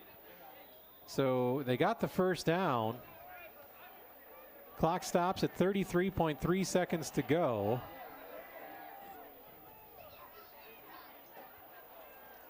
And Woodstock will have it 1st and goal at the LP1. Timeout by Woodstock, their 2nd of the half. So the Blue Streaks are looking at this where, hey, we get the ball back. Right, yep. To start the 2nd half, and we can make this a 1-possession game. It's been a half dominated by LP. But big run by their quarterback, Liam Mickle. By far, the Blue Streaks' biggest play of the night was almost a touchdown, if not for the tackle by Mason Lynch. Yep. For the Cavaliers. Yeah, and one other thing, you notice the crowd is starting to get into it too. Oh, so, yeah. I mean, it's been very quiet down below us. So they get a score in here, they're just going to be pumped up going into the 2nd half. 1st and goal at the 1. See if Woodstock just tries to power it in, or again, they've still been a little more comfortable in the short, quick passing game tonight than they have trying to run the ball. Right, they're really close. So they go 2 backs, split eye formation, and they hand it off. Perry, touchdown, Woodstock. Touchdown, Woodstock. No, those are flags. There's a lot of penalties. Are we going to have our first penalty on Woodstock of the night? Looks like a false. I thought I saw a false start on the offense. This would be the first penalty on the Blue Streaks. Yeah. This would be big. They go from a 1st and goal at the 1 to a 1st and goal at the 6. Yep. False start in Woodstock. Start against the Blue Streaks. That does not make the fans happy. No, even though, like I said, this is their first penalty of the night. Yep. So less than a minute left. That's pretty good. LP with some late substitutions. Van Duzer comes in on defense, one of the big guys to play nose guard. Kind of switching back and forth between Van Duzer and Warren Rowicki. So now they'll spread it back out. Mickle went under center from the 1-yard line. He's going to keep it and turns it inside, loses his footing. Oh, yeah. Yeah. He might have went in if he hadn't lost his footing there. Woodstock's going to have to use their final timeout. There was 21 seconds left. The Blue Streaks take their final timeout. Got down about the 3, so gain of 3. So it'll be 2nd and goal from the LP3 with 21.9 seconds to go here in this first half. Well, hey, if the Cavs if they do a running play here and they can stop them, that's going to be very difficult to get another play off. Yeah, I think you almost have to pass. Oh, yeah, you'll have to pass. LP, they may run it if it was them, but true. If you're Woodstock, who runs out of the pistol most of the time anyway, in a quick pass attack. I was just trying to convince the offensive coordinator to run the ball, perhaps. It would have been a... run into the strength of the LP defense, hopefully. Right into Van Duzer. Maybe Chris Swain, So 2nd and goal coming up for Woodstock after their last time out of the first half. Ball spotted. Actually, they're going to, the scoreboard says at the 4 officially. So 2nd and goal at the 4. 2 receivers, 2 backs in the backfield behind Mickle, who's under center. And he's going to pass. He throws. Caught. And touchdown. His favorite receiver got open. And that was Sean Ryan from 4 yards out. So fake handoff.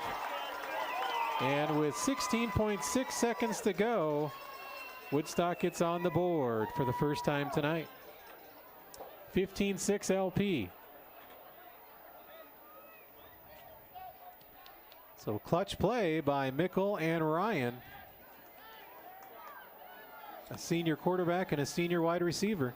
Now, this is going to be something that the Cavs have never seen before, this kind of formation. Yeah, they start. They start over that side, then they come over in motion, which... And the Cavaliers will follow them. Yeah, I've never understood that.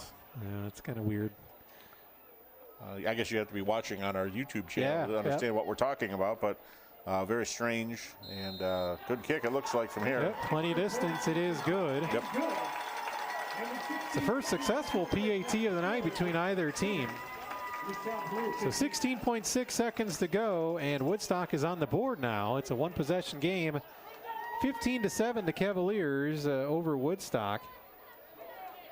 In a half, pretty much dominated by LP. Yeah. It's just, they haven't had the scoring opportunities. The penalties really derailed their last drive. Yes, they got 3 out of it, but, they would have rather had 7. Yep. And one big run play by their quarterback set up that drive for Woodstock. After we had said, really, LP had made them a one-dimensional pass team, they found something with their quarterback. And give Mickle credit. We talked about some of his gaudy numbers last week against Ottawa. Yep. And he's been their main guy. Him and Ryan, their top receiver. Yep, certainly has. 15-7 LP. The Cavaliers not looking at anything. I mean, Trayvon or Ethan Bell could run one back here. It would be great, but only 16.6 seconds to work with.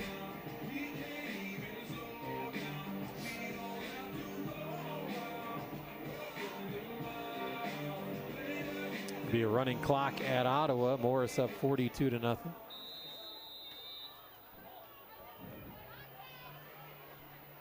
And they do a squib kick, and Ethan Bell is going to pick it up at about the 20. 25, 30. Ethan gets it out to about the 35-yard line. 9.9 seconds to go for the Cavaliers. Cavaliers start 1st and 10 from their own 36. Yeah, they're just going to probably kneel on it, like you said, and go into halftime. And maybe Carrico up the middle. Yep. Matt almost broke one, almost took one to the house in the first quarter. Yeah, he just had one defender just to caught him from behind. Tripped up. Yep.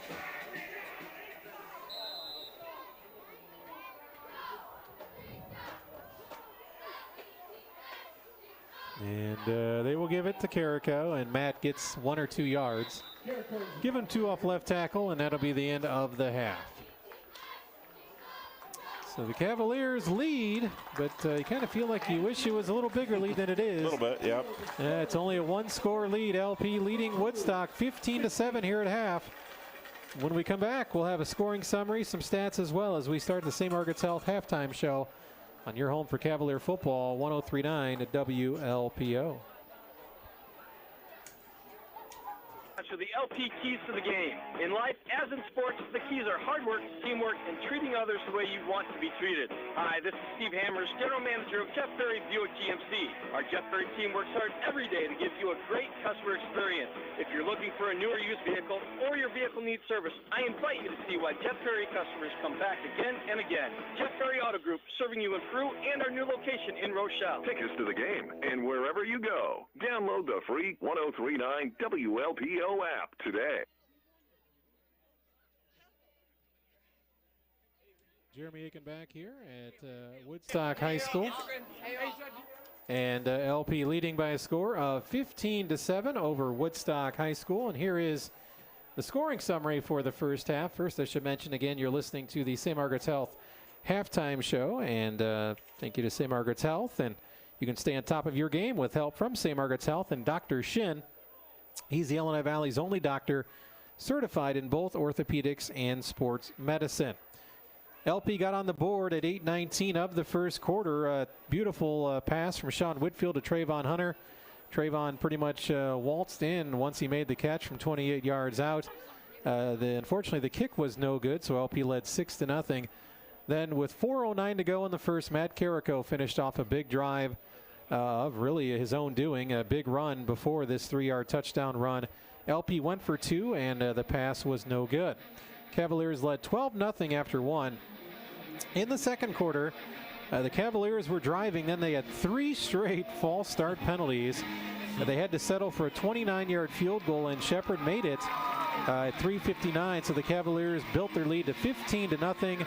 But then a big run by the Woodstock quarterback, Liam Mickle, set the Blue Streaks up, and they converted on a 3rd and goal, a 4-yard touchdown pass. Mickle to his top target, Sean Ryan. The PAT was good at 16.6 seconds to go in the first half. And that is our score here at the half. LP 15 and Woodstock 7. Turnovers, there was 1 turnover. Woodstock went for a fake punt in the first quarter, and Caleb Burrell made the interception for the Cavaliers. So that is your scoring and turnover summary. Now I'll turn it over to my partner, Mike Porter, with some first half stats. Yes, well, that funny we were talking about on that last play of the game, or half, I should say. Matt Carrico with that 2-yard run put him at 100 yards rushing. Sean Whitfield ended with 33. Corey Walker had 34 yards, and Trayvon Hunter had 36 yards. So very successful running, almost over 200 yards rushing for the first half. Of course, Whitfield was 1 for 2 on passing with that 28-yard touchdown pass to Trayvon Hunter. Joey Shepherd with that field goal, 1 for 1 on field goal attempts. The defense has done pretty well. They've held Woodstock to 27-yard net rushing. Obviously, we had that big 30-yarder near the end of the first half, but with all the negative plays prior to that, Woodstock's only have 27 yards rushing. They do have 112 yards passing, so the passing game is definitely something that Coach Medina is going to have to figure out to try to slow down anyways. Burrell did have that 1 interception also. So the Cavs defense has done pretty well other than that last drive of the first half versus Woodstock. Yeah, for the most of the half, it was a bend, don't break defense, but Mickle, to his credit, finally broke through on a big running play, and Woodstock did get on the board late with that touchdown. 15-7 is the score. LP leading Woodstock here at the half. And we'll take another break. We come back, we'll talk about what's going on this weekend at LP High School, and also take a unique look into Woodstock, both the school and the city of Woodstock. I've never been here before tonight. Mike, we'll find out if you've been to Woodstock before. I have a feeling you have. But we'll talk about that when we return here on 103.9 WLPO. St. Margaret's Health halftime show. Cavaliers with a 15-7 lead.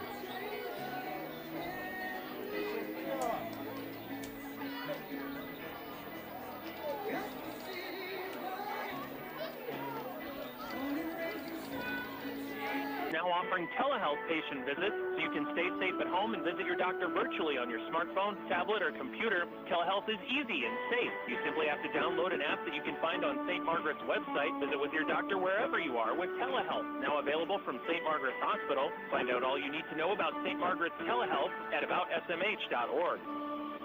103.9 WLPO and Bill Walsh Tough Rigs present the First Responder of the Month. October's first responder is Lou Riva. Lou's an Ottawa patrolman. His love of police work started in the late 90s with his first ride-along. He says he rarely has a day off, but the new challenges every day give him a sense of purpose. Thanks for all you do, Lou. Enjoy your Bill Walsh Tough Rigs gift card. Thank you all for being the first to answer the call. Nominate your favorite first responder now at starveblock.media. In 2004, Dave Vanegay was looking for a way to honor the former high school in his hometown of Mineral, Illinois. He had stories from family members as well as facts and figures from various sources, and while going through yearbooks, he noticed a pattern. Not only had Mineral closed its doors, but some of the schools they played against in basketball, football, baseball, and track also closed their doors as well. That's when Nanigay created the website Illinois High School Glory Days. Over 1,160 schools are featured on the website, which debuted in January 2005. You'll find facts about the towns where these schools were located, the history of education in these communities, as well as school songs, win-loss records, and names of famous alums from these schools. From Kaskaskia to Chicago, Galena, the Cave and Rock, and everywhere in between. Come check out IllinoisHSGloryDays.com. Remember, IllinoisHSGloryDays.com and Classic Hits 103.9 WLPO. Still hearing the school bells, even though the schools are gone. When a play breaks down on the football field, you've got the rest of the game to make up for it. When something breaks down at home, you need prompt and professional service. That's why at Town & Country Services, their phones are manned 24 hours a day, 7 days a week to ensure that your problems and questions with plumbing, heating, and cooling are all taken care of promptly and professionally. Town & Country Services offer free estimates and affordable rates. Their licensed professionals and friendly staff have been a staple in the Illinois Valley since 1919. Give them a call anytime in Tonka, 815-442-3415, or Princeton at 815-872-2200. We're your financial plus. These days, more than ever, you're worried about a lot of things you can't control. Luckily, when you bank with Financial Plus Credit Union, your bank account won't be one of them. Financial Plus uses powerful tech to keep your finances safe, including debit and credit card control. If you think your card is lost or stolen, you have the ability to turn your card off instantly with just the push of a button, saving you time and peace of mind. It's all part of Financial Plus's state-of-the-art tech to help you easily manage your finances. Mobile banking, smartwatch banking, mobile check deposits, and mobile payments are all available when you bank with Financial Plus and download the mobile app. Start taking advantage today with Financial Plus Credit Union, with locations in Ottawa, Peru, Mendota, Morris, or Diamond, or online at financialplus.org. Financial Plus Credit Union is member AQA. You can rely on us. We belong to you, and that's the plus. We're your Financial Plus. Hi, this is John with Elite Seamless Gutters. Not only are we a seamless gutter company, but we can take care of all your soffit and fascia needs.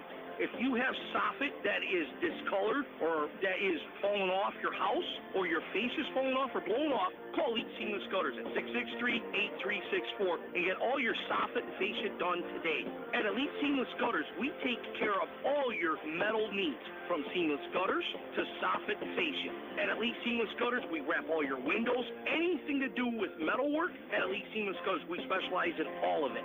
So call the best. Call Elite Seamless Gutters at 663-8364 and get your soffit, fascia, seamless gutters, and all your windows wrapped by Elite Seamless Gutters out of Spring Valley. A company that you can count on and a company that's going to do it right the first time. At Elite Seamless Gutters, we will do the job for you right. 663-8364. Just pick up the phone and get your project done today.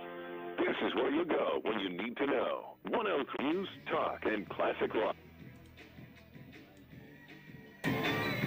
Jeremy Aiken and Mike Porter back here at Woodstock High School, St. Margaret's Health halftime show. Continuing now, it is 15-7. LP with the lead over the Woodstock Blue Streaks, and time now to turn over my partner.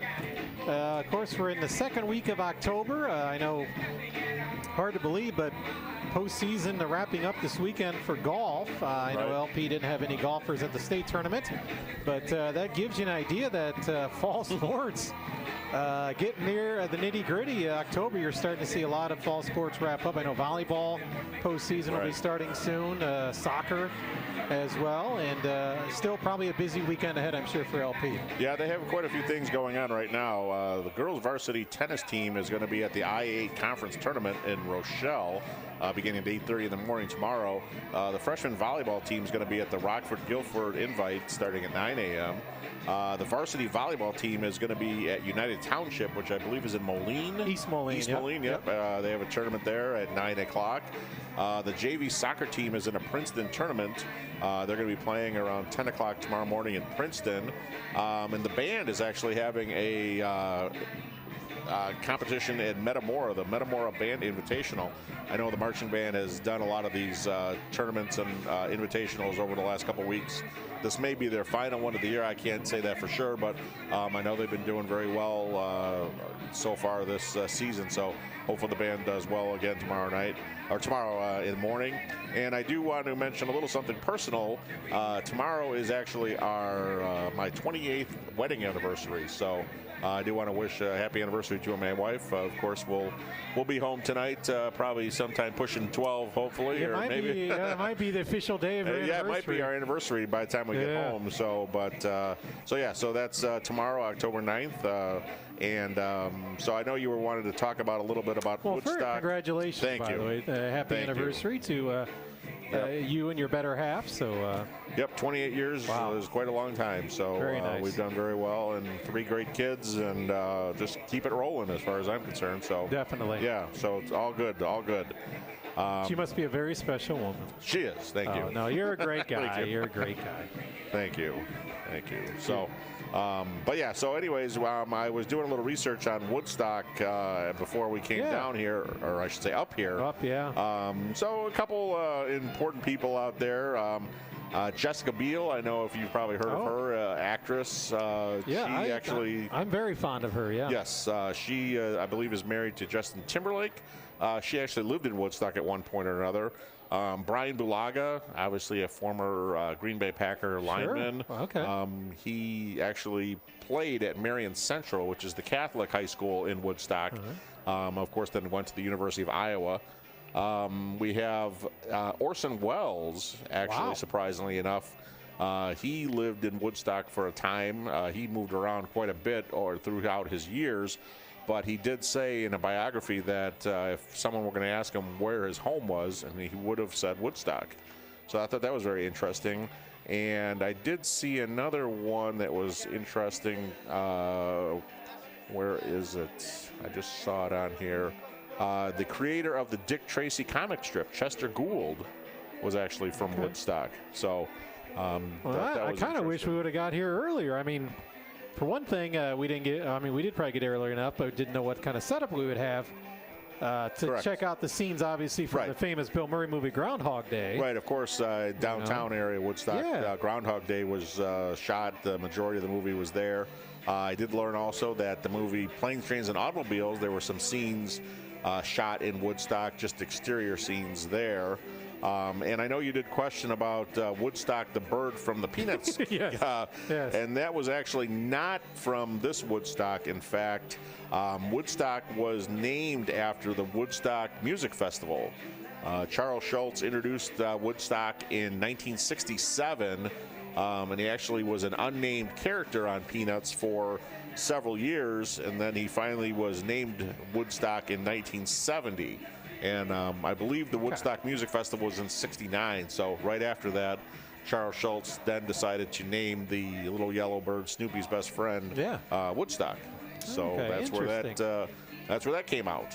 Wow. But I didn't know Woodstock had so much interesting, pretty cool history. So Orson Welles, movies, Peanuts, everything kind of wrapped in one.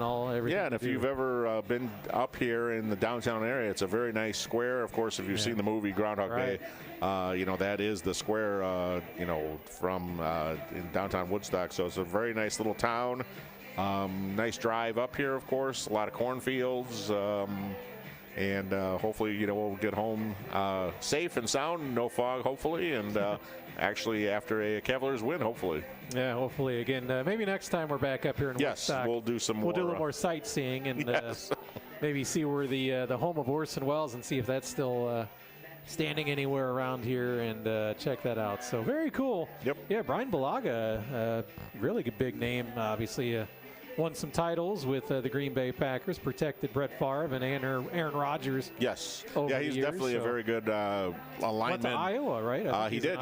University of Iowa. That's correct. And that's where my son will be watching the Iowa-Penn State game tomorrow afternoon. So that's the biggest game of the weekend in all of college football. Yep, absolutely. So good luck to the Hawkeyes in Iowa City.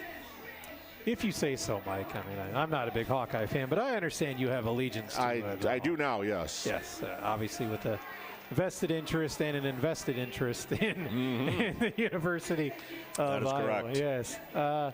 So yeah, it'll be fun. Of course, fun football weekend ahead. Always great to start it with a Friday night.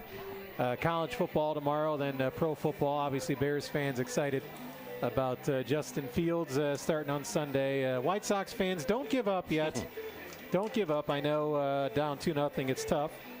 But you're coming home now against the Astros, and I heard the White Sox had the best home record this year in the American League. So don't give up yet, Sox fans. I know it seems like a real tough hill to climb, but Sox will try to get back in the win column on Sunday. So yeah, it's really a fun time because then you have the NBA and NHL are already doing preseason. Yep, they've had a couple games. So we're going to have all our major sports really crossing over. Right. Obviously, if the Sox can hold on here a little bit and stay in the playoffs, even better, of course. But like you said, the baseball playoffs, football's going full steam. Hockey and basketball. And actually, another thing is the Chicago Sky, the WNBA team, is in the women's NBA finals. So I know that's exciting if you follow them along. Right. They weren't supposed to be there either. No, and their star player, Candace Parker, is actually from Naperville. Won a couple state titles at Naperville Central, then went to Tennessee and won a couple titles there. So local talent there on the Chicago Sky. Yeah, so fun time to be a sports fan, no doubt. We're going to take a final break. We come back. We're going to give you our second half adjustment and be ready for the second half kickoff. LP leads 15-7. Stay tuned. More football right after this.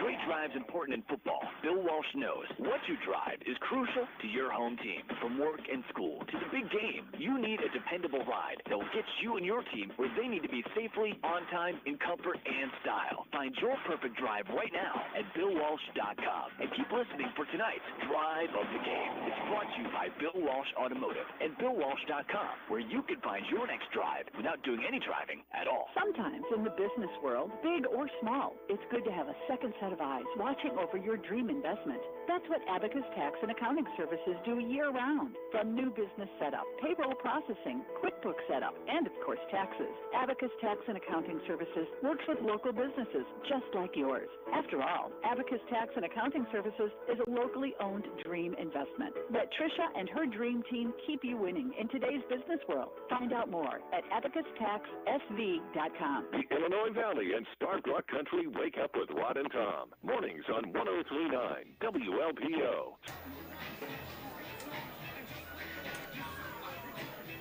Yeah, Rod will be in tomorrow morning, in fact, on WLPO. Rod and John Small. And John will have a full recap of tonight's action across the valley. And time now for our second half adjustment. It's brought to you by Abacus Tax and Accounting Services. Keep your business winning with Abacus Tax and Accounting Services. Find out more at abacustaxsv.com. And pretty simple tonight, I think, Mike. I mean, nothing over the top. The one success really that Woodstock has had consistently is passing the ball, throwing the ball. So LP hopefully will maybe get more pressure on their quarterback Mickle, because he's a pretty talented quarterback. Yeah, he's done pretty well. He's a good athlete back there, and that has been their one success other than that 30-yard run he had. But he's over 100 yards passing. So I think if the Cavs can tighten up that secondary and stop that passing game, the running game is pretty much non-existent. So I think that'll put the Cavs over the top tonight.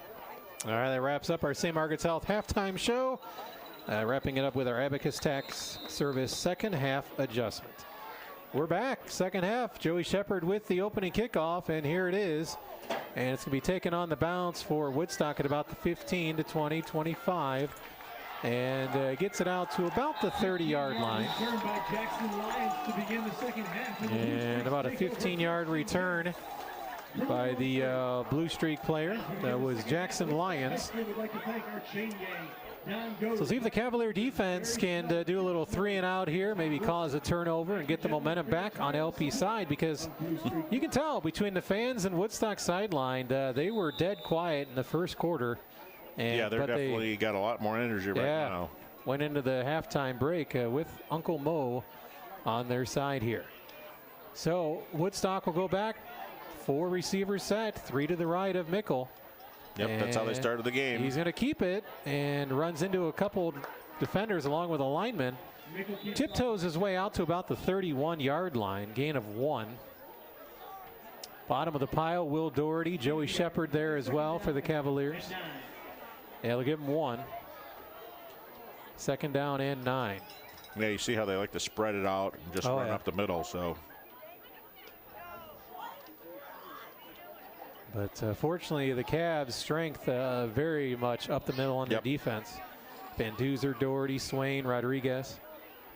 Second down and 9 coming up for Woodstock.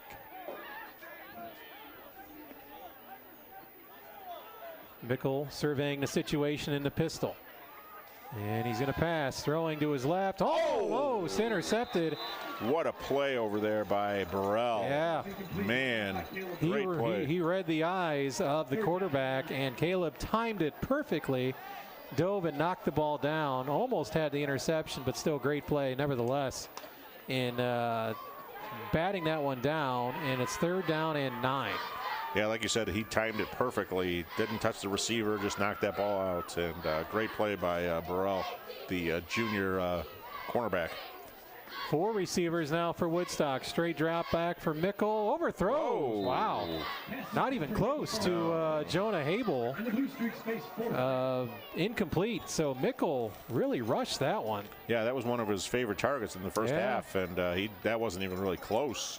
He didn't give his receiver even time to run his route. No, he was really rushing. He didn't have. There wasn't a defender rushing him, about to sack him. So I'm not really sure why I throw it so fast. 4th and 9. Lynch goes back for LP. Mickle, who does the punting and also quarterbacking. Gets a low snap. Nice job by the gets quarterback. The punt away. Takes a Woodstock bounce. Lynch will let it bounce and roll at about the 29-yard line of LP. So, nice job by Mickle. Got a bad snap, but was able to keep his composure and put together a pretty good punt. Yeah. All things considered, they'll mark it just inside the LP 30. 15-7, LP with the lead. Yeah, we'll see what the Cavs come up with here. I would imagine the running game is going to play important parts here in the second half. Kill some time off the clock, and let's get some just sustained drives. Yeah. 1st and 10, Cavaliers at the 30. Walker goes in motion, and Carrico gets it, and nothing there. Matt runs into a wall of blue uniforms, and Christopher Sostri, the nose tackle, swallows him up for no gain. Yep. We knew this would be tough. Some people may have thought this should be an easy W for LP, but you're on the road in a tough venue here against a team that still has playoff hopes. It's their senior night as well. A long bus ride. The seniors want to go out on a win here. There's that pitch to Trayvon Hunter, and Trayvon gets about 7, maybe 8. He was following the lead block of Belsky, and Trayvon was brought down from behind after a gain of 8. So it'll be 3rd down and 2. That's almost for LP. That's almost like a pass play for them. Sure. That pitch, that wide pitch play to Trayvon Hunter. 3rd down and 2, so you can hear the Woodstock fan base, the student section. They're into this one. Yep, Cavs need to get a first down to kind of quiet them down a little bit. They get stopped here. It's just going to pump them up a little bit more. 9:30 to go in the 3rd. 15-7 LP. Ozzie Hernandez splits out wide right, and LP may have to call a timeout, or we got an equipment issue, perhaps. Yep. As soon as there is an issue like that, they have to go out for one play. And coming in will be Tommy Hartman. They are again without the services of Tyler Robleski. Tyler was hurt way back when. Yeah, he the was Ottawa early game, in the game. or even Metamora. Yep. Tommy Hartman. He's been out a while. Junior, like you said, is in. He's secondary backup receiver. Yep. Part of the Hartman clan that's been playing in the LP. LP jumped. Yep. Ball start against the Cavaliers. Yep. Well, that's hurt LP for sure. They had 3 straight false start penalties in the second quarter. Yep. And that's a big one there. It was 3rd and 2, and now they'll have 3rd and 7. Penalties have been a big thing for LP tonight. Yeah, there's a definite difference. Really easy to pick up, but 3rd and 7, it kind of opens up your playbook to a pass, perhaps. Yeah, not what LP wanted to do. They wanted to have a 3rd and 2, and I'm sure have some possibilities with a run. But now 3rd and 7. Whitfield straight drop back, and flags fly again. Another false start against the Cavaliers. Yeah, I think Coach Medina is going to have to talk to this official at some point and see what they're doing. I don't know. That one looked. The other ones looked pretty obvious, but that one I didn't really see another player moving. I don't know. Trayvon went in motion. So it'll be 3rd and 12 now.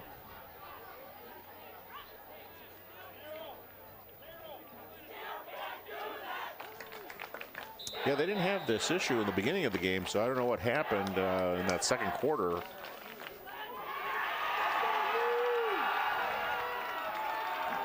Clock's still running. We're down under 9 minutes to go here in the 3rd. Walker goes in motion, and they're going to do a pitch play to Walker, looking for blocks. He either got tripped or he lost his footing. Yeah, I think he lost his footing because I didn't see anyone out there. The turf monster got Corey, it looked like. Yep. Gained 7, but he needed 12, and man, he maybe could have got there if he didn't lost his. I think he would have got there. Yeah. The way his forward momentum was going. So LP will have to punt it away here. This might turn into a game of defense and field position here in the second half. Shepard standing just outside his 20, and that's a bad snap. Joey is running for his life and breaking tackles and gets it out to the 30. So the Cavaliers with a bad snap on offense. They avoid a turnover, but they turn the ball over on downs and give Woodstock prime field position at the 30-yard line of the Cavaliers. 8:08 to go. Yeah, that was not something you wanted to do on a long snap. Yeah, we've not seen some of these mistakes all year long, but again, it's a long road trip, tough venue here in Woodstock, so LP is in a fight here. Yeah, tonight. they're going to have to earn it tonight for sure. Mickle pump fake, throwing, looking, and just overthrew a receiver. He had him open. Jonah Habel. He got behind the LP defense and went for the corner of the end zone, but it falls incomplete, thankfully. And it'll be 2nd down and 10, Woodstock at the Cavalier 30. So they went for it all. There was a really nice flight in that ball. It was right to the corner of the end zone, but like you said, just out of the reach of the receiver. Just past 9 o'clock on WLPO, LaSalle-Peru Oglesby. Jeremy Aiken, Mike Porter from Woodstock High School. Week 7, big game here. Cavaliers leading by 8. And hit off and a face mask. Yep. 2 or 3 flags flew. And Rodriguez made the tackle, but it's going to be a 1st down. That was an obvious penalty for sure. Yeah, there wasn't much thought in that one. So that run was by Adrian Perry, and I would think it'd be a 15-yard mark off. Yeah, I wonder, do they decline, or they decline, or I should say decline the penalty, but do it after the run? It's going to put them in the Illinois Valley Credit Union red zone, as penalties have really become a dominating factor in this game against LP. And they're discussing where to put the ball. 13-yard line of LP now. 30, that's a 17-yard penalty, so it must have been from the spot or after the run. 1st and 10, Woodstock at the 13. Mickle is going to keep it, and he throws late. Wow, that was dangerous. Whew. And it went incomplete. Was looking for Sean Ryan, and ended up going incomplete on the LP sideline. He was almost in the grasp of an LP defender when he flung the ball out there. Told you he was kind of like Brett Favre, got a gunslinger mentality. Hopefully that'll bite him in the behind here before the night's over. 2nd and 10 now at the Cavalier 13-yard line.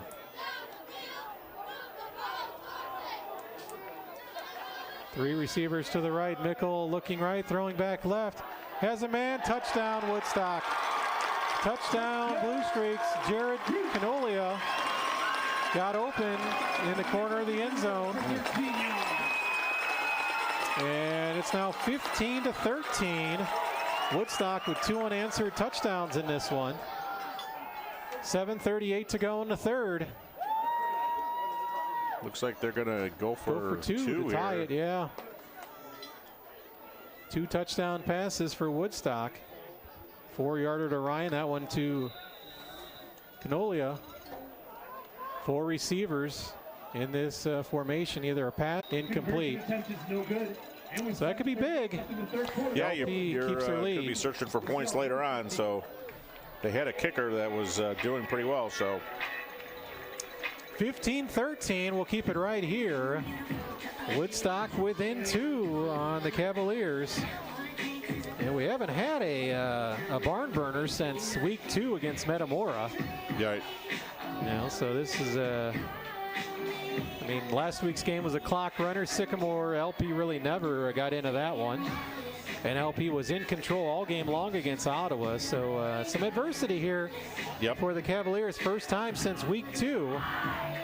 And Woodstock in front of their home crowd trying to win on senior night.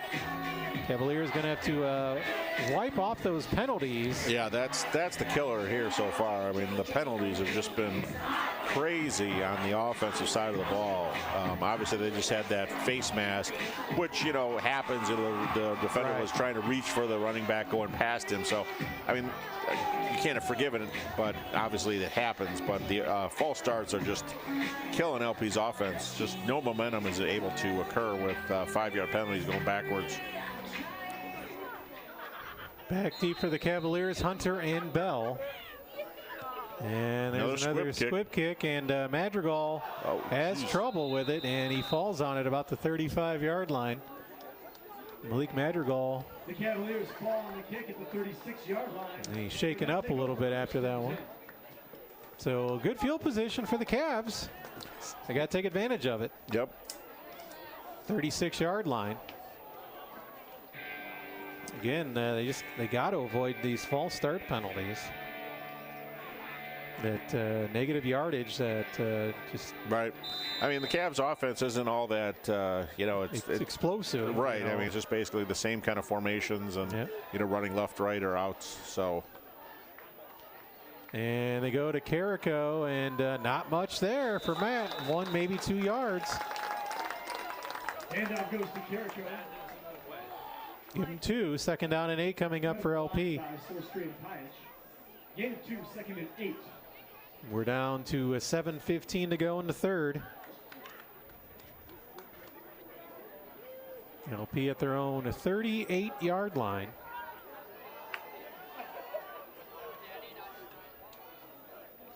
And Lynch into the game now, and they get Lynch with speed out in the open. And yes, he does. Mason looks like he has a first down. He's got to be really close. Actually going to mark him a yard short. Yep, that was a nice run by Lynch. Got 7. Kind of ran that same play they do with Trayvon, the pitch play. And it'd be 3rd down and 1 for LP. Yeah, Lynch is scary fast when he gets out in the open. Yeah, I mean, the Cavs have. I mean, the speed that they have. Walker and Lynch. Yeah, and Hunter. Walker, Lynch, Hunter. Yeah. I mean, those 3 are just burners. Speaking of Walker, he's a late off the field. Corey goes off. 3rd and 1 for LP.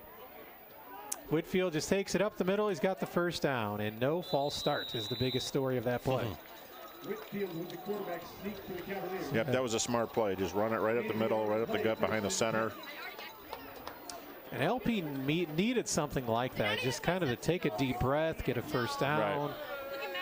And Billy Minnie now in there. So LP changing things up a little bit in the backfield, bringing some fresh bodies in there. At wingback, 1st down and 10 Cavaliers. Trayvon goes in motion, and Woodstock calling for another false start. Hunter, Trayvon has a first down and more. Tackled inside the 40.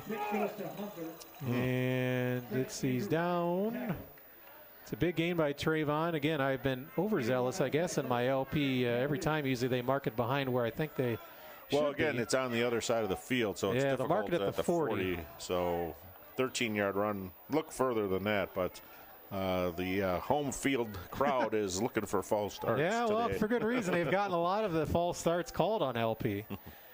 1st and 10. LP now at the Woodstock 40-yard line. This would be a huge drive for LP to punch back here. Yep. Yep, they need to get some momentum back. And there's a nice run by Sean Whitfield, shoestring tackle. He had nothing but open field ahead of him. Wow, just one shoelace got him. And there's a Woodstock player a little slow getting up. But Sean did get the first down on that carry. Yeah, it looks like another 14-yard run by Whitfield to the 30. Is that what they're on? I can't tell. About the 32 of Woodstock. Nope, they're 27. No. Yeah, 27, yep. So 13 yards, okay. 1st and 10 LP, a huge drive of the night. This could be our drive of the game. They got to answer these 2 scores from Woodstock. Whitfield going to keep it again, and Sean's got room off left side, still going. Hold on to the ball. He's down. I don't know why the whistle wasn't blowing, because they were trying to tug the ball away from him. Yes, they were. Sean gets it down to the 20, gain of a solid 7 at least. Gain of 5, 2nd and 5. They give him 5. It's more than that based on that the spot. Yep, they're moving the. It's just outside the 20. They're 7, yeah. 2nd down and 3 coming up. Cavaliers now back in the Illinois Valley Credit Union red zone. Clock down to 4.5 minutes to go here in the 3rd. This is exactly the kind of drive the Cavs want and need here. 15-13, trying to take some wind out of the sails of Woodstock. And Carrico gets it off right tackle. Matt gets about 3. Handoff goes to Carrico. Nope, looks like to be a first down. Yep. Yeah, they needed 3, and now they're going to mark it just short. Oh, well, they stopped the clock, but yeah, I guess they. Well, we're still waiting. No, now, yeah, the head official. I was going to say, he's right there. All right, 1st and 10 Cavs at the 17-yard line of Woodstock.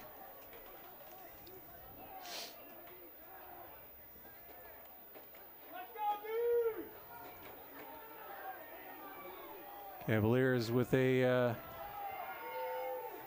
big drive here. They got to finish it, though. Yep. Whitfield's going to keep it again, and Sean's got running room inside the 10. They found some success like they did last week.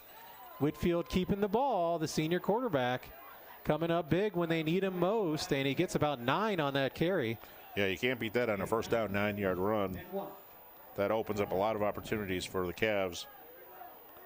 2nd down and 1 coming up from about the 8 of Woodstock.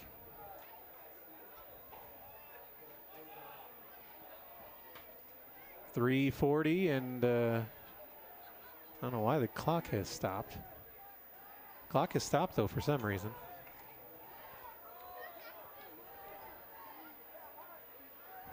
Nobody's noticed, except me, apparently.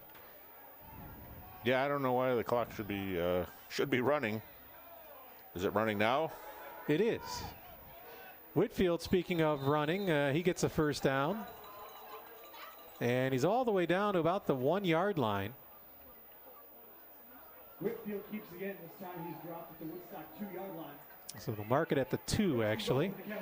1st and goal LP. Man, this is a big drive for the Cavaliers. Responding in a big way. 1st and goal Cavs at the Woodstock 2. Let's see who gets the call here. Wonder if it'll be Whitfield. It's been largely him on this drive. And yep, Sean will keep it. Puts his head down. No indication yet. Yep, we do have an indication. Yep, touchdown. Touchdown, Cavaliers. 2-yard touchdown run by Sean Whitfield. That touchdown brought to you by Town & Country Services, doing whatever it takes 24/7. Plumbing, electric, heating, and cooling for over 100 years. Go to townandcountryservices.com to find out more. Just a signature drive there by the Cavaliers, and the senior quarterback, a big part of that. Sean Whitfield finishes off with a 2-yard touchdown run. Cavaliers stopped the bleeding as Woodstock had put up 13 points in a row. Now it's 21-13. This is a big extra point because this will make it a 2-possession game. Yep, no passes on that play, just straight runs. Shepard need this one from Joey here. He's already come up big tonight with a field goal. Snap is good. The hold is down. The kick is up. Oh, boy. Oh, that didn't look good. No good. So it stays 18. We'll take a break. Come back in moments. LP 21-13. Cavalier football on 103.9 WLPO. Plays new protein bowls. It's your go-to footlong, but in a bowl. Rub any of your favorite footlongs into a bowl with the same portion of meat, fresh veggies, cheese, and sauce, just without the bread. Try chicken bacon ranch, meatball marinara, or the steak and cheese. Add your favorite fresh veggies to the mix, and it all adds up into a packed protein bowl. Go pro with double the meat for only $3 more. Get it all at your local Subway in Spring Valley, Peru, LaSalle, Oglesby, Ottawa, or Marseilles. Listen wherever you go. FM 103.9, AM 1220. Streaming at ClassicHits1039WLPO.com. And with the free Kickoff coming up by Joey Shepard. Cavaliers leading 21-13, and here it is, an end-over-end kick by Joey, and it's going. Man, nice kick. Really nice kick, taken inside the 10, and Blue Streak. Have a lot of room over there. No, the Blue Streak player was having the wrong momentum when he caught it. Yeah. So real nice kick and good coverage by the Cavaliers. Got out just, looks like around the 20, if not just a little past the 20. Almost as good as a touchback, really. Yeah, Shepard really got his leg into that one. Mark it at about the 21, maybe. All right, see if the Cavalier defense can come up with a big stop here, whether it be a turnover or turnover on downs, punt. 3:06 to go in the third, so a lot of time still remaining in this football game. 4 receivers set for Woodstock. Mickle, straight drop back. Now he's rolling right, throwing over the middle. Caught up to past the 30-yard line. And that was Caden Hunter, tackled by Trayvon Hunter for LP. And Woodstock might going to do a little hurry-up offense now. Not allow LP to substitute. Now 1st and 10. And wow, just zinged it over again. Really a very small margin of error there, and it was incomplete. Looking for Caden Hunter again over the middle, and it goes incomplete. So 2nd down and 10. Yeah, he didn't really hold anything back on that. No. Almost threw it straight down. A lot of velocity on the throw. 32-yard line is the line of scrimmage for Woodstock. 2nd down and 10.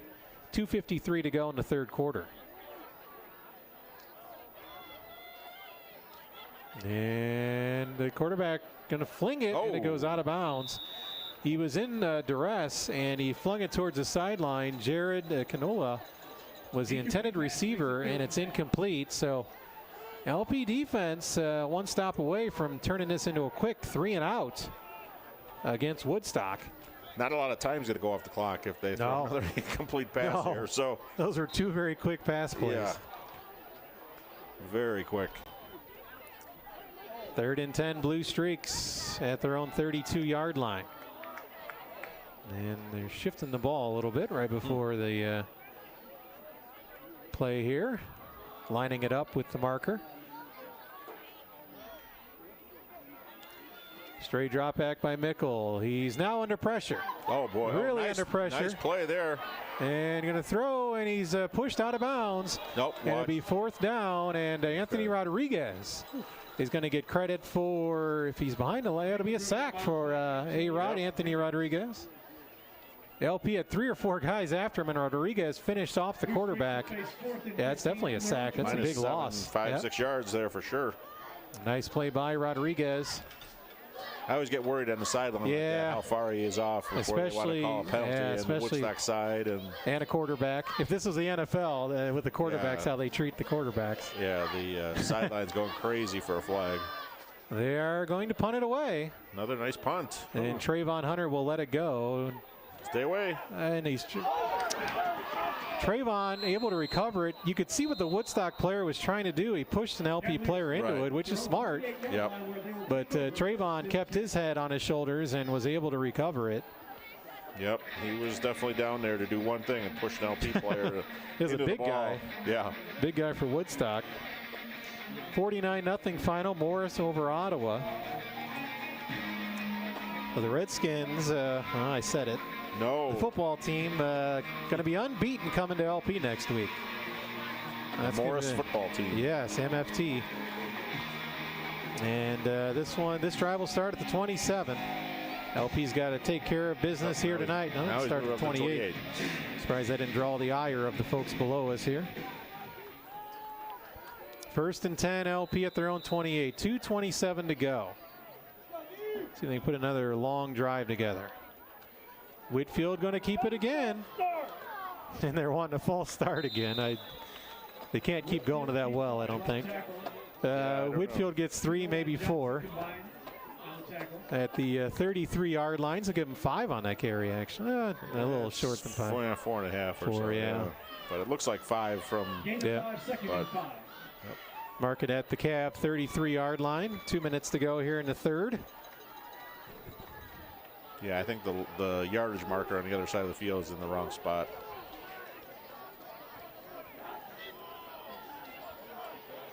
Oh, now they are going to get their false start. See, this referee down here right next to the Woodstock bench kind of heard the coaches, and yeah, I don't know. So LP won a drive without getting a false start, but now they get another one. And that's been their Achilles heel tonight. And it'll be 2nd down and 10 for the Cavs back at their own 28-yard line now.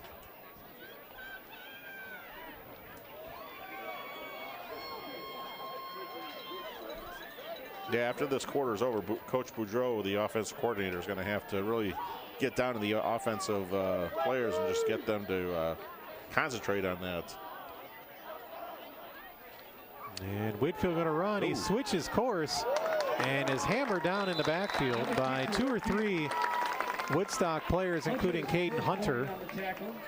And no gain. If not, they're going to give him forward progress for maybe a half a yard. I didn't see that, but 29-yard line. Take it. So 1:25 and counting here in the third.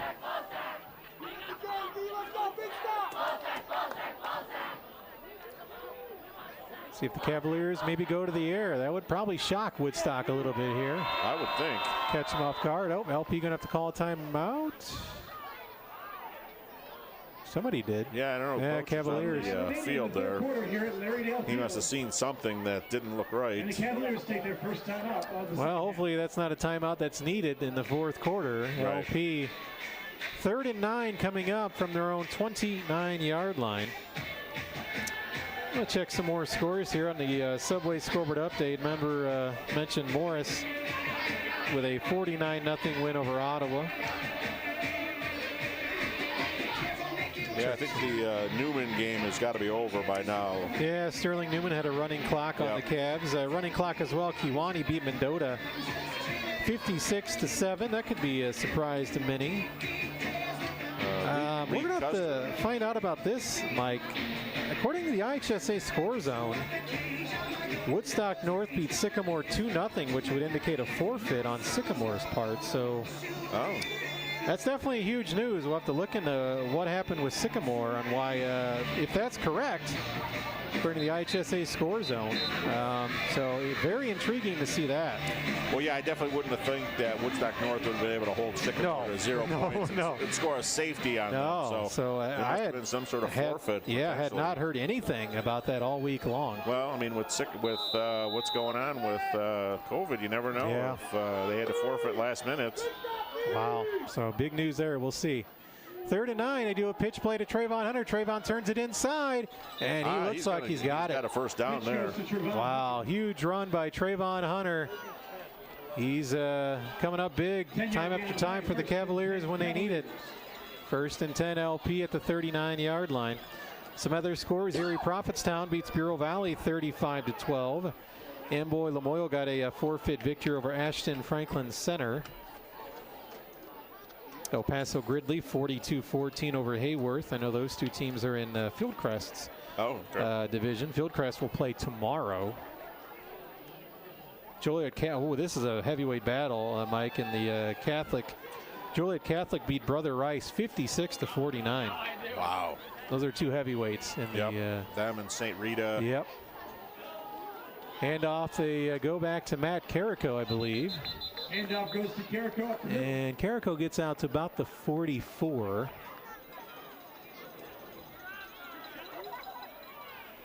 Gain of 5, second and 5. Give Matt 5 on that carry. Might be the last play of the quarter here. Yeah, pretty quick moving third quarter. Yep, that is. So we have 1 quarter left. The Cavaliers trying to hang on here. It's been a battle. Cavaliers lead Woodstock 21-13. We'll come back with a 4th and final quarter back after this. You're listening to Cavalier Football on 103.9 WLPO. There will be dollar pizza, dollar hot dogs. Gutters out of Spring Valley. If you need seamless gutters, call Elite Seamless Gutters in Spring Valley. Your one-stop shop for seamless gutters, gutter guards, soffit, fascia. We offer 3 different sizes of seamless gutters, 5-inch, 6-inch, and 7-inch.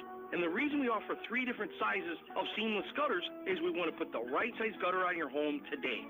So call Elite Seamless Gutters at 663-8364 and get your gutter job done today. We take pride in doing the job right the first time. We want to keep the water out of your basement, so we will put the right size gutter on your home.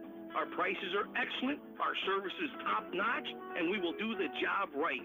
Call Elite Seamless Gutters, 663-8364, and get your seamless gutter job done today. That's Elite Seamless Gutters in Spring Valley, 815-663-8364. These are a couple of great teams, but the real super groups like AC/DC, Def Leppard, and Journey play after the game. 103.9 WLPO, Star Block News, talk, and classic rock. Yeah, we'll take you back to the greatest hits of all time after this one, but we have a lot of football left here from Woodstock High School. 21-13 LP with 12 minutes to go. Yep, here we are. And they wanted a false start again. That was just a LP lineman getting off the football in a hurry. And it was Whitfield with the keeper, gets about 4. 3rd and 1, needed 5, got 4, almost 4.5 really on that carry. 3rd down and inches for the Cavaliers. 3rd and inches for LP.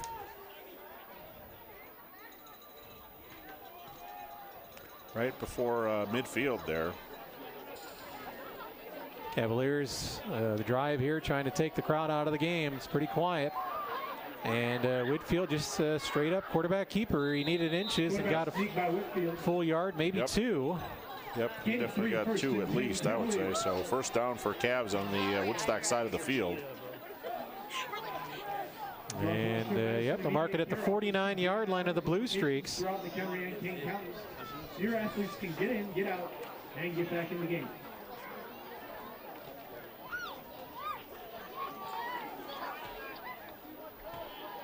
First and 10, Cavaliers. No rush on their end. No, not at all. And Whitfield going to keep it on the option, 45. Spun down at about the 42-yard line of Woodstock, maybe the 43. Gain of 6 or 7. Correction, Kyle Santos with the tackle.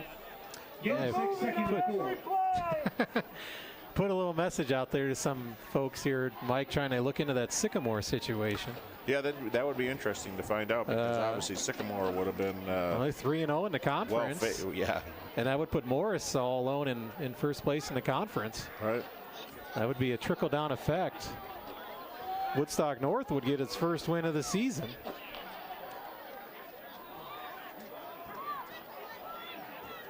Oh, there's a fumbled snap. And Whitfield is able to get it. He lost some yardage. Dropped in the backfield by Jack Raymond. But loss on a play. They had a fumble exchange. Yeah, he bobbled it as he came away from the center. Luckily, it just didn't fall into the ground. 3rd down and about 7 coming up for LP. At the 47 of Woodstock. I'd really like to see LP try to complete a pass. They've shown the ability. I think it would really, really be a gut punch to with this first down via the air. Yeah, you know, this is just like the Trayvon Hunter and Cody Walker show here. Right, I mean, it just, they've been so successful with it. But they're going to try it again. Yep. Trayvon 50, 45, first down and more, 35. Still going inside to 30. Tackle down on the turf. Hopefully he's okay. That couldn't feel too good on the elbows. No, the track is not quite soft over there. But yeah, they went where they been successful all night on 3rd and long, and they did a pitch play to Trayvon, got 17 yards. Woodstock fan base was saying they knew it was coming. Yeah, they say, I heard them, look for the outside, and no, they can't stop it right now.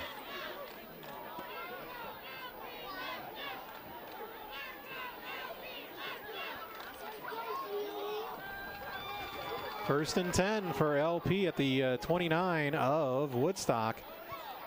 Big run by Trayvon Hunter. And Whitfield going to keep it. Sean still running, trying to get to the outside, gets a block. And he's going to be out of bounds inside the 20. Whitfield keeps to the far side. No flags on the play. You always worry about when you're running, when you guys run that far or holding. Yeah, it looks like he went out at what, the 15-yard line? 16, yep. 16. Cavaliers back in the Illinois Valley Credit Union red zone. Illinois Valley Credit Union now offering Visa cards with interest rates as low as 9.9%. If you live, work, or worship in LaSalle, Bureau, Putnam County, you can become an IVCU member. See more now at ivcu.com.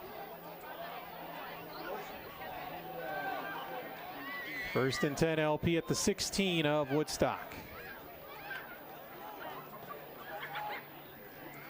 And Carrico just bottled up at the line. Yep, no gain for Matt. No gain on the play by Carrico. Caden Hunter, Gavin Mizell. The second half has got to been bottled up a little bit.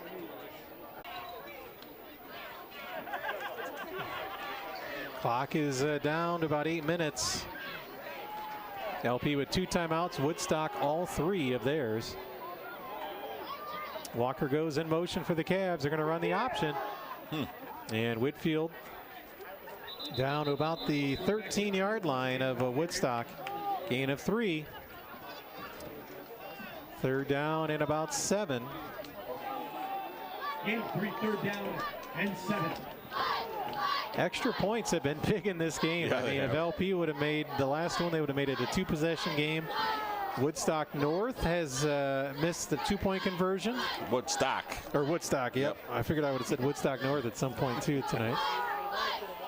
So here we go, 3rd and 7 for the Cavaliers. See if they run that pitch play again. Hunter goes in motion. Yep. Trayvon turns it inside. He gets it inside the 10, maybe to the 8.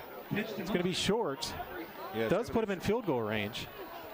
Yeah, it'd be interesting to see if the Cavs decide to try a field goal here. Shepard's last couple kicks have not been good. He had that field goal early You're right. in the game. The extra points have been the problem, not the field goal. Well, all right, yeah, the extra points have been the problem. So no sign of Shepard coming out. I think they're going to be going for it here. Ball spotted at the Woodstock 8. You may see a hard count by the Cavaliers. Try to draw them off sides.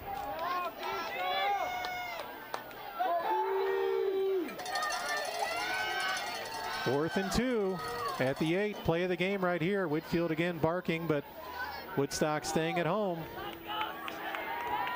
In motion is Billy Minnie. Oh, he's got Whitfield's some space gonna over keep there. it. He's got a lot of room. And Whitfield turns it in. Oh, touchdown! Boy, he had a lot of room over there. Touchdown Cavaliers. From 8 yards out, Sean Whitfield on a 4th and 2. Takes it in from 8 yards out. Calls his own number. And yeah, Woodstock kind of bottled things up on the inside. Yeah. Whitfield took advantage, went outside, and dives in with 6:30 to go in this game. That is another Town and Country service. Doing whatever it takes 24/7. Plumbing, electric, heating, and cooling for over 100 years. Go to townandcountryservices.com to find out more. 27-13 LP. Joey Shepard looking to add the PAT here. Woodstock bunched it up the middle, thinking LP would go for a dive play. And Whitfield's been pretty effective. Wide open. Shepard, I think, gets this one. That one looked pretty good. That's a Financial Plus Credit Union extra point. They belong to you, and that's the plus at Financial Plus Credit Union in Peru, Ottawa, Mendota, Morris, and Diamond. So with 6:30 left, the Cavaliers get back that 2-possession lead, 28-13 over Woodstock. We'll keep it right here. Big score there for the Cavaliers. When they've needed them the most, they've come up big here with some answers in this second half. Yep.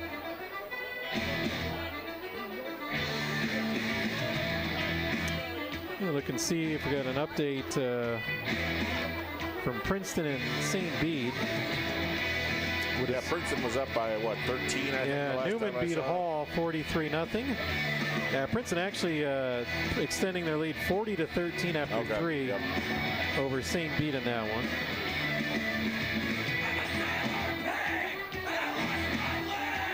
Ottawa got shut out by Morris tonight. Again, looking to see more into that IHSA. Again, it's based on the IHSA score zone. Right, which hasn't been exactly... No, it's not by the Bible by any means. No, so... But we'll see if we can find more about that. That'll make some news across the state. There's another nice kick by Shepard, taking it the 5, the 10, the 15, the 20, and he's out to about the 25-yard line, making the tackle. On special teams for the Cavs was Estefan Alfaro. Yep, good play in the special teams for the Cavs. 24-yard line. So Cavalier defense can really put this one away with a stop here. Yeah, you know they're going to be wanting to pass the ball for sure. Oh, yeah. So Cavs defensive line can tee off on the lineman, hopefully here, get a sack.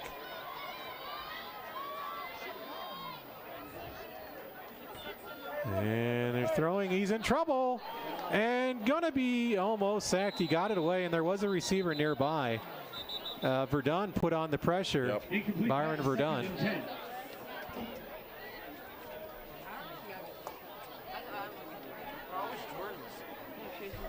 Yeah, that's what you got to do with this quarterback. Put pressure on it, and he's going to have problems. Sterling 48, Rock Island 28. That's a wild one in the Big Six, yeah. Flanagan, Cornell Woodland with a 38-16 lead at last check over Hiawatha. Reed Custer running the clock on Streeter. And Streeter's had a pretty decent year so far, honestly. I think Reed Custer was undefeated. Oh, is that right? Yeah, throwing deep and well over the intended receiver of Jonah Habel. 3rd and 10. LP's kind of took Sean Ryan out of the second half. He was their top receiver in the first half, number 20. He caught a touchdown. Yep. So Mickle now in trouble, 3rd down and 10. Keep forgetting the part of the table I'm on is slanting down, so I put my pen down. Yes, and it's been rolling. Like an uneven floor. 3rd down and 10. You would think I would realize that by now with 6 minutes left in the 4th quarter. 3rd and 10. Mickle has time. He spins away, throws, tipped, and incomplete. Lynch almost had it, but it'd be one of those where you may take a look at it if we had instant replay. But it falls incomplete, and now Woodstock looking at a 4th and 10 at their own 23-yard line. And yes, they've been shown a score. IHSA was wrong. It 40-0 Sycamore beat Woodstock North. So. There we go. So not sure. Maybe Woodstock North correspondent sent that score in the IHSA. Yeah. Kind of like a Wikipedia entry. That's Mickle's acting like he's punting. If LP, he is punting. Another good punt. Yeah, LP just going to let it go. But that's almost, in a way, waving the white flag. But well, they have 3 timeouts. Yeah, I mean, it's still a game. You know, obviously the defense here has got to stop the Cavs, which they haven't been doing the last 2 drives. No, LP's come up with the plays when they've needed to. So the Cavaliers definitely going to have to earn this one tonight, and well earned. 28-13 lead over Woodstock. Woodstock out within 2, 15-13. Yeah, got a little tight there for a while. A lot of momentum on this side of the field. The fans were in the game, and Cavs took them off out right after that drive in the 3rd quarter. Each team has had 13-0 runs in this one. That's been a difference. Yep. 13 unanswered on both sides. Fortunately, LP's had the most recent 13-0 run. Carrico off left tackle for a yard. No timeout taken yet for Woodstock. Looks like they're giving them 2, so generous over there, so it's 2nd and 8.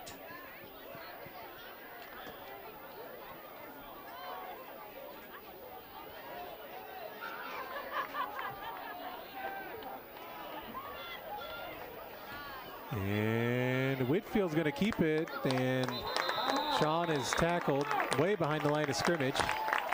And that was 79, who's not in the roster. So really, that shouldn't count, you know. Yeah, they just, it's just a loss of 2 there, so. Baseball, that would be, if you don't have, you know, in your lineup and you had a guy that went up there and got a hit or something. They wouldn't allow that. Yeah, that was missing 79 has been out there the whole time. The PA announcer knew the name right away. Didn't quite catch it. No.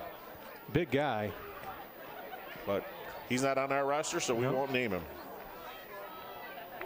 And they give him forward progress back to the original line of scrimmage. No timeout yet for Woodstock North. 3rd down and 10 for LP. We're under 4.5 minutes to go.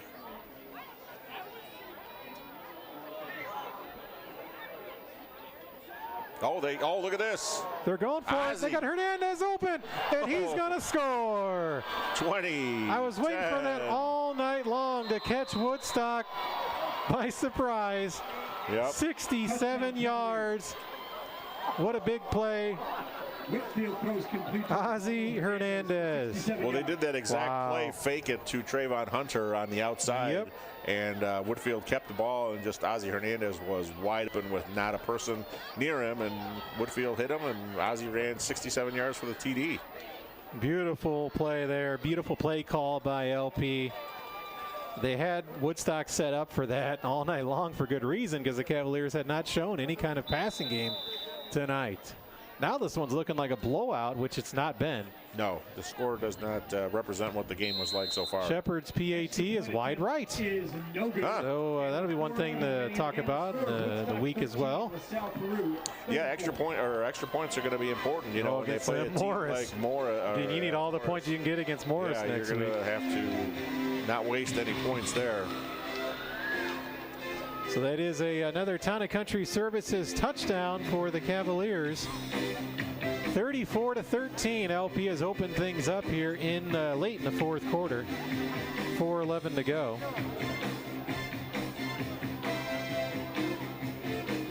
Well, that'll definitely quiet the crowd. Yeah, some will probably head for the exits as well. And this game got out of hand in a hurry for the Cavaliers on the positive side for the Cavaliers. So barring a big-time miracle comeback here by Woodstock, the Cavaliers will be playoff eligible. Yeah, that's good to hear, actually. So. Yep. And Shepard's kickoff is a low line drive, taken at the 15, the 20, and tackle down there. Down by number 55, Gage Wiskoski. Yeah, he's had a few special teams tackles today.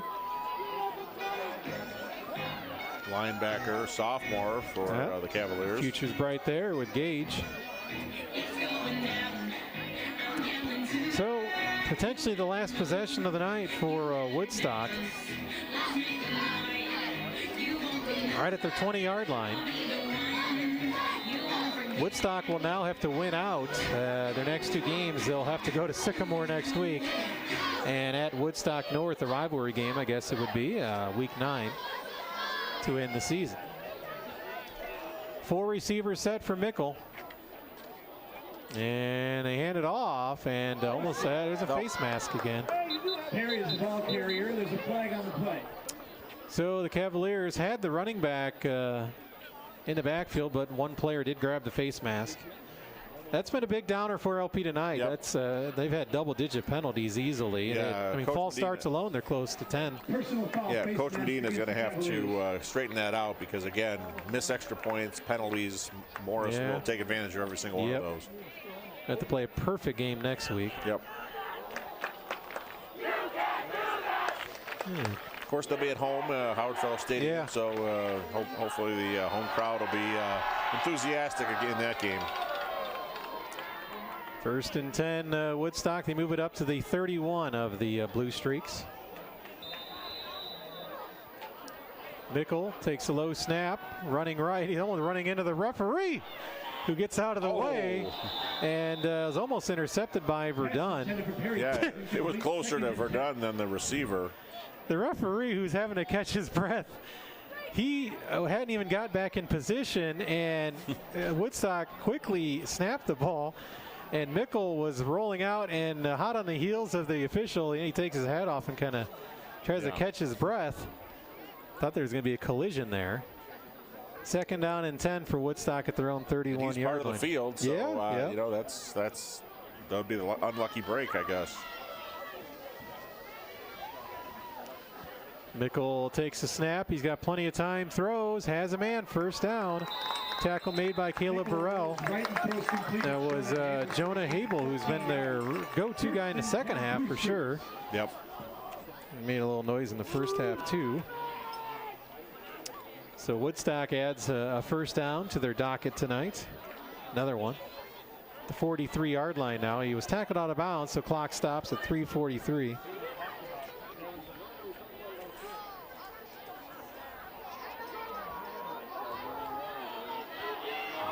And pump fakes to his right, throwing back over the middle, has a man wide open. He dropped it. He got behind the defense. Did Caden Hunter. Yeah, I think that ball was behind the receiver a little bit. He just couldn't turn his body to catch that. He was wide open. That would have been a touchdown. Yeah, Mickle was kind of trying to throw left when he was rolling right, being right-handed. So he was not able to throw it right in the breadbasket of his intended receiver, Caden Hunter. That's a break for LP. Clock stops at 3:37 now. 2nd down and 10 for the Blue Streaks. Their own 43. Yeah, the defensive line has just been putting pressure on him all night, so he just doesn't have the time to set and throw.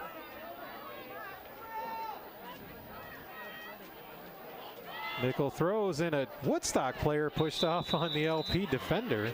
Yeah, he did. No call there. He could have. Incomplete. The pass goes. It's 3rd down and 10. Pass makes it 3rd down and 10 for the Blue Streaks.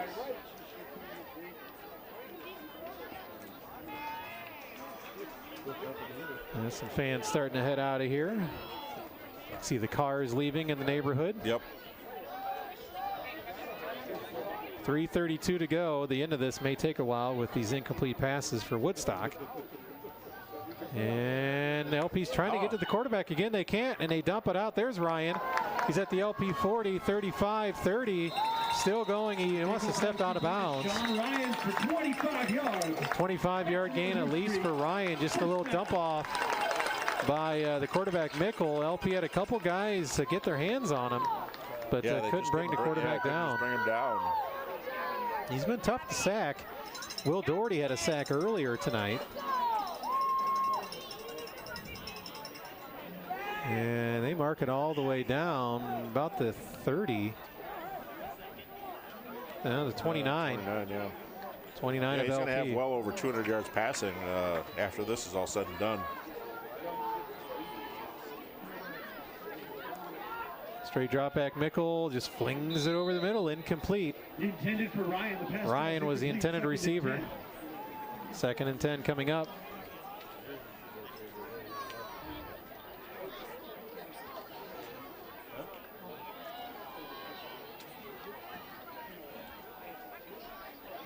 Cavaliers trying to hold on and improve to 5-2. 4 receivers set again. Woodstocks went with that most of the night. Yep. Mickle going to throw. And he's in trouble. Oh, man, he's been. Burtis almost got him. He throws, and what a catch made. I think he kept his feet in bounds. Kind of hard to tell again on the far side of the field. Yeah, that was Ryan, it looked like. Or let's see, are they going to say it's incomplete? Incomplete pass. Yep, wasn't able to stay in bounds or maybe maintain even possession. Right, but the quarterback has shown tremendous escapability here tonight. Murtis almost had him there.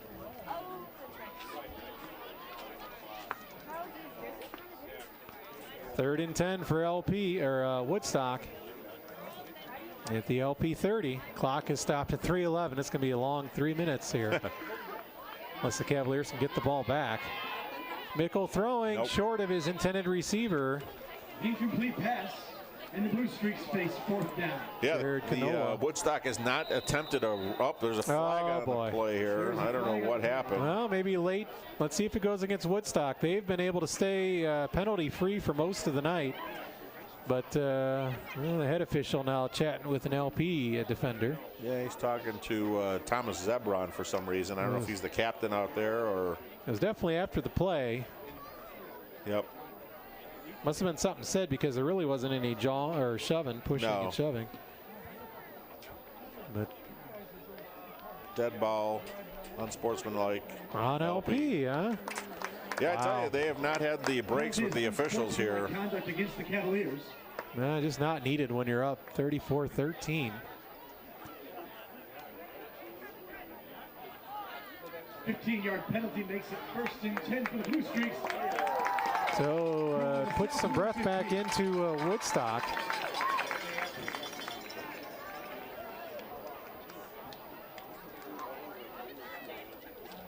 And they move it down outside the 10. They'll mark it at out the 15. So Woodstock back in the Illinois Valley Credit Union red zone. Yeah, that's not really necessary on a 4th and 10 play there. Nope, not at all.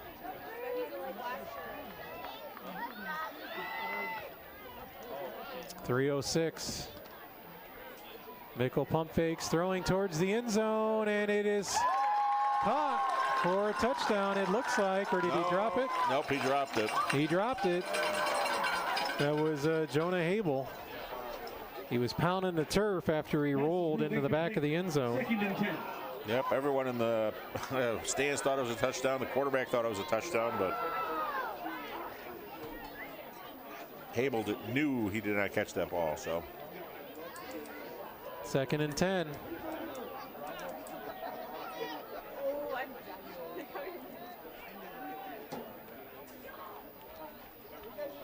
He's got to be, Mickle's got to be upwards 30-40 pass attempts by the time this game's over. Like I said, the 4th quarter, they have not attempted any runs. It's just been all passes. That play only took about 7 seconds off the clock. Well, they're maybe wiping off the football. So it looks like there might be some little fog out there. And Mickle's going to run. I don't know how there wasn't a hold. I was going to say, my goodness. Yeah, Rodriguez got taken down. And I mean, if they don't call that, then we know there's problems. Right in front of the quarterback. Yeah, he got tackled. And first hold of the night on either team. Yep. LP's had about every other penalty you can think of called against them, but an obvious hold, you couldn't let that one go. And that was a deep in the backfield, too. Yeah, so it's usually 10 yards from the spot of the foul, so that's going to push him way back. Just a takedown by their running back, Adrian Perry. All the way back to the 33.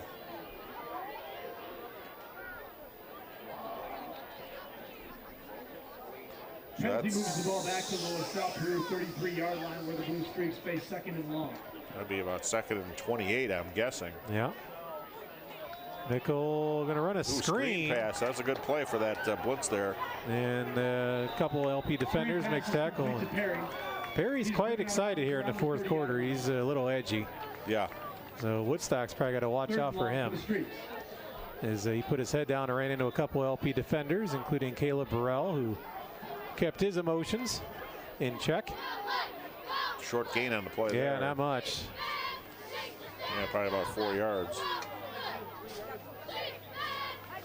Did get out of bounds, so this slog of a 4th quarter here at the end continues. We're closing in on the 10 o'clock mark. Straight drop back by Mickle. Throws over off the fingertips of the intended receiver. That was Jonah Habel. And now it's going to be 4th down.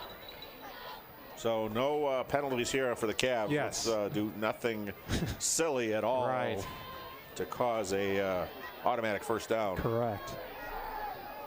Because it is 4th and a long ways. 27, they say on the scoreboard here. Yeah, so just get this play over with. Keep everything in front of you. Yep.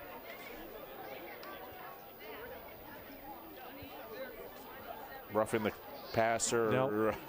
Yeah, pass interference. Pass interference. None of that. Yep. Make the play and trot off the field. Yep. And Woodstock's going to use a timeout. They have all their timeouts. 2:42 remaining in the game. Let's take a quick timeout. We'll come back. 2:42 in the game. 34-13 LP over Woodstock. Home or refinance your current loan. Hi, this is Missy Clancy from Hometown National Bank. By refinancing your current mortgage, you can reduce your payment and use the extra money for the things you love. Vacation, swimming pool, new car, or remodeling Tammy's kitchen. Wait, Tammy, did you put that in there? I did. Oh boy. Visit myhtmb.com to apply. Hometown National Bank is celebrating 140 years of making dreams come true. Your bank for life. Member FDIC, equal housing lender, MLS number 759336. Be in the know in Stark Rock Country with Rod and Tom. Mornings on 103.9 WLPO. Stark Rock News, Talk, and Classic Rock.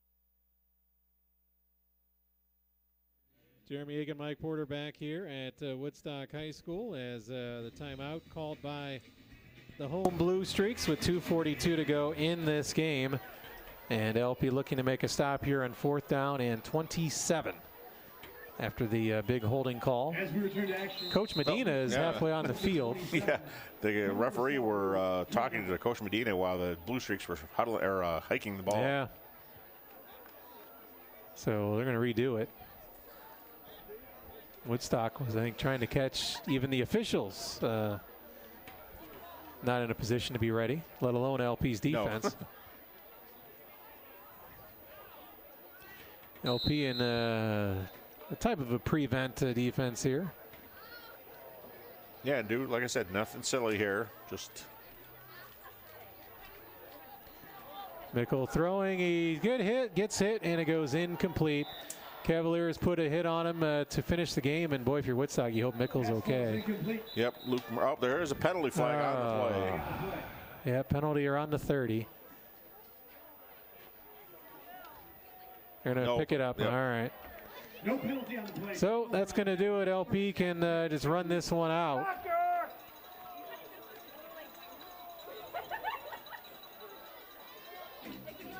Cavaliers, I would not think that Woodstock would take any timeouts. You wouldn't think so with what, 2:35 left? No. You're listening to LP football on 103.9 WLPO, LaSalle-Peru Oglesby. As we hit 10 o'clock, and looks like LP's got a. I think Whitfield's out. Billy Minnie is in there, huh? Like Minnie is. Earlier this season, we saw Boudreau as the backup quarterback. Yeah, I don't know if he wasn't at the JV game earlier, so I don't know if there's an issue with Boudreau. He's been normal, the backup, like you said. Yeah. But Minnie's in there right now. LP's got all reserves in there. Yeah, they're not sure what they're doing here. And they're going to get another false start just for for good measure. Another false start on the Cavaliers tonight. Yikes. Yeah, they just want to get the game over with.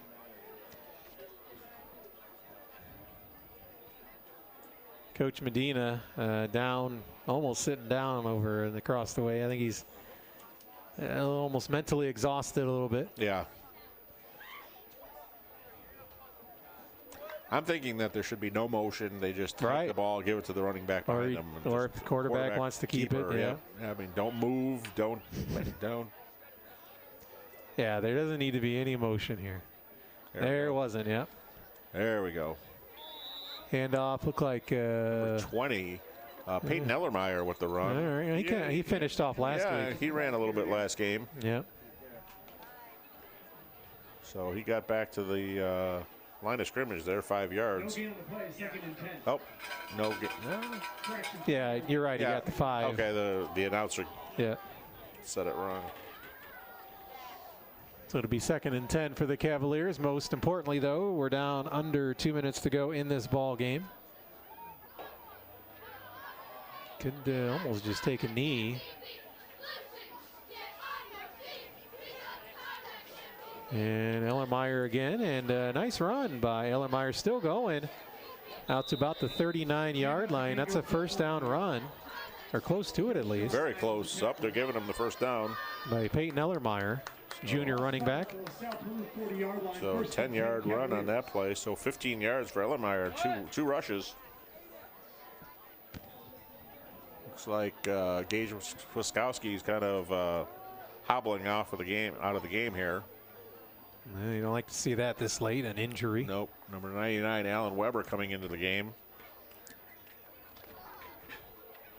Only been one turnover tonight, and that was an interception on a fake punt attempt by Woodstock. I'm sure Woodstock would like to have that play back.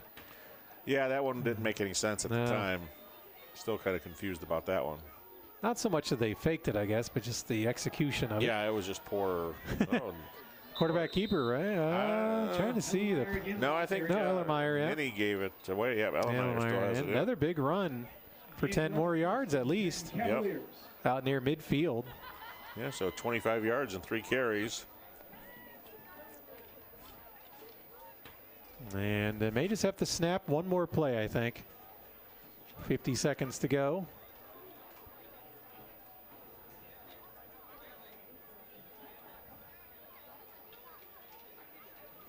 A lot of the fans on the Woodstock side have headed for the hills. It's very quiet, I know that. Yeah.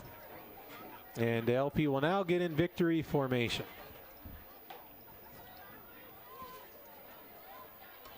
Take the knee, and that's it. So the Cavaliers win 34-13 over Woodstock. LP is playoff eligible at 5-2 on the year, and will come home with a huge matchup next week against Morris. We'll wrap things up with a scoring summary and some stats after this. Cavalier winner on 103.9 WLPO, 34-13 over Woodstock. Children to the concepts of savings and money management? Look no further than Eureka Savings Bank with our Money Miners Kids Club. Hi, I'm Mike Porter. It's never too early to begin a financial education with your children. Let us assist you by making it fun and easy to save while building confidence and security in your children, as they are provided opportunities to learn about all banking services. Start them off on the right track financially with the Money Miners Kids Club at Eureka Savings Bank, member FDIC. You can get pretty banged up playing football if you're not careful. And sometimes, no matter how careful you are, your car gets banged up due to an accident. If you've had an accident, LaSalle Body and Fender will help you score the best deal in auto body, fender, collision, and dent repair. LaSalle Body and Fender's been in the Illinois Valley providing excellent auto repair for 3 generations, and they work with all insurance companies. When your car gets banged up, call LaSalle Body and Fender, and you can call them for 24-hour towing, 223-0598. Are you planning on scheduling that elective surgery that you put off? It's just as important to plan your post-surgery rehab. Planning ahead usually makes things easier and more successful. Hi, I'm Louane Hewitt from Heritage Health Peru. Restore Therapy at Heritage Health provides comprehensive therapy offering PT, OT, respiratory, and speech therapy. Our focus is to restore you back home quickly and safely, and with our private suites, you'll be comfortable during your short stay at Heritage Health Peru. See more now at heritageofcare.com. When it comes to business communications, CSEC Electric and Communication Systems has been the talk of the town for over 40 years. Hi, I'm Jennifer Bias. Whether you want to save money on your monthly telephone bill, or if you're looking for a new telephone system,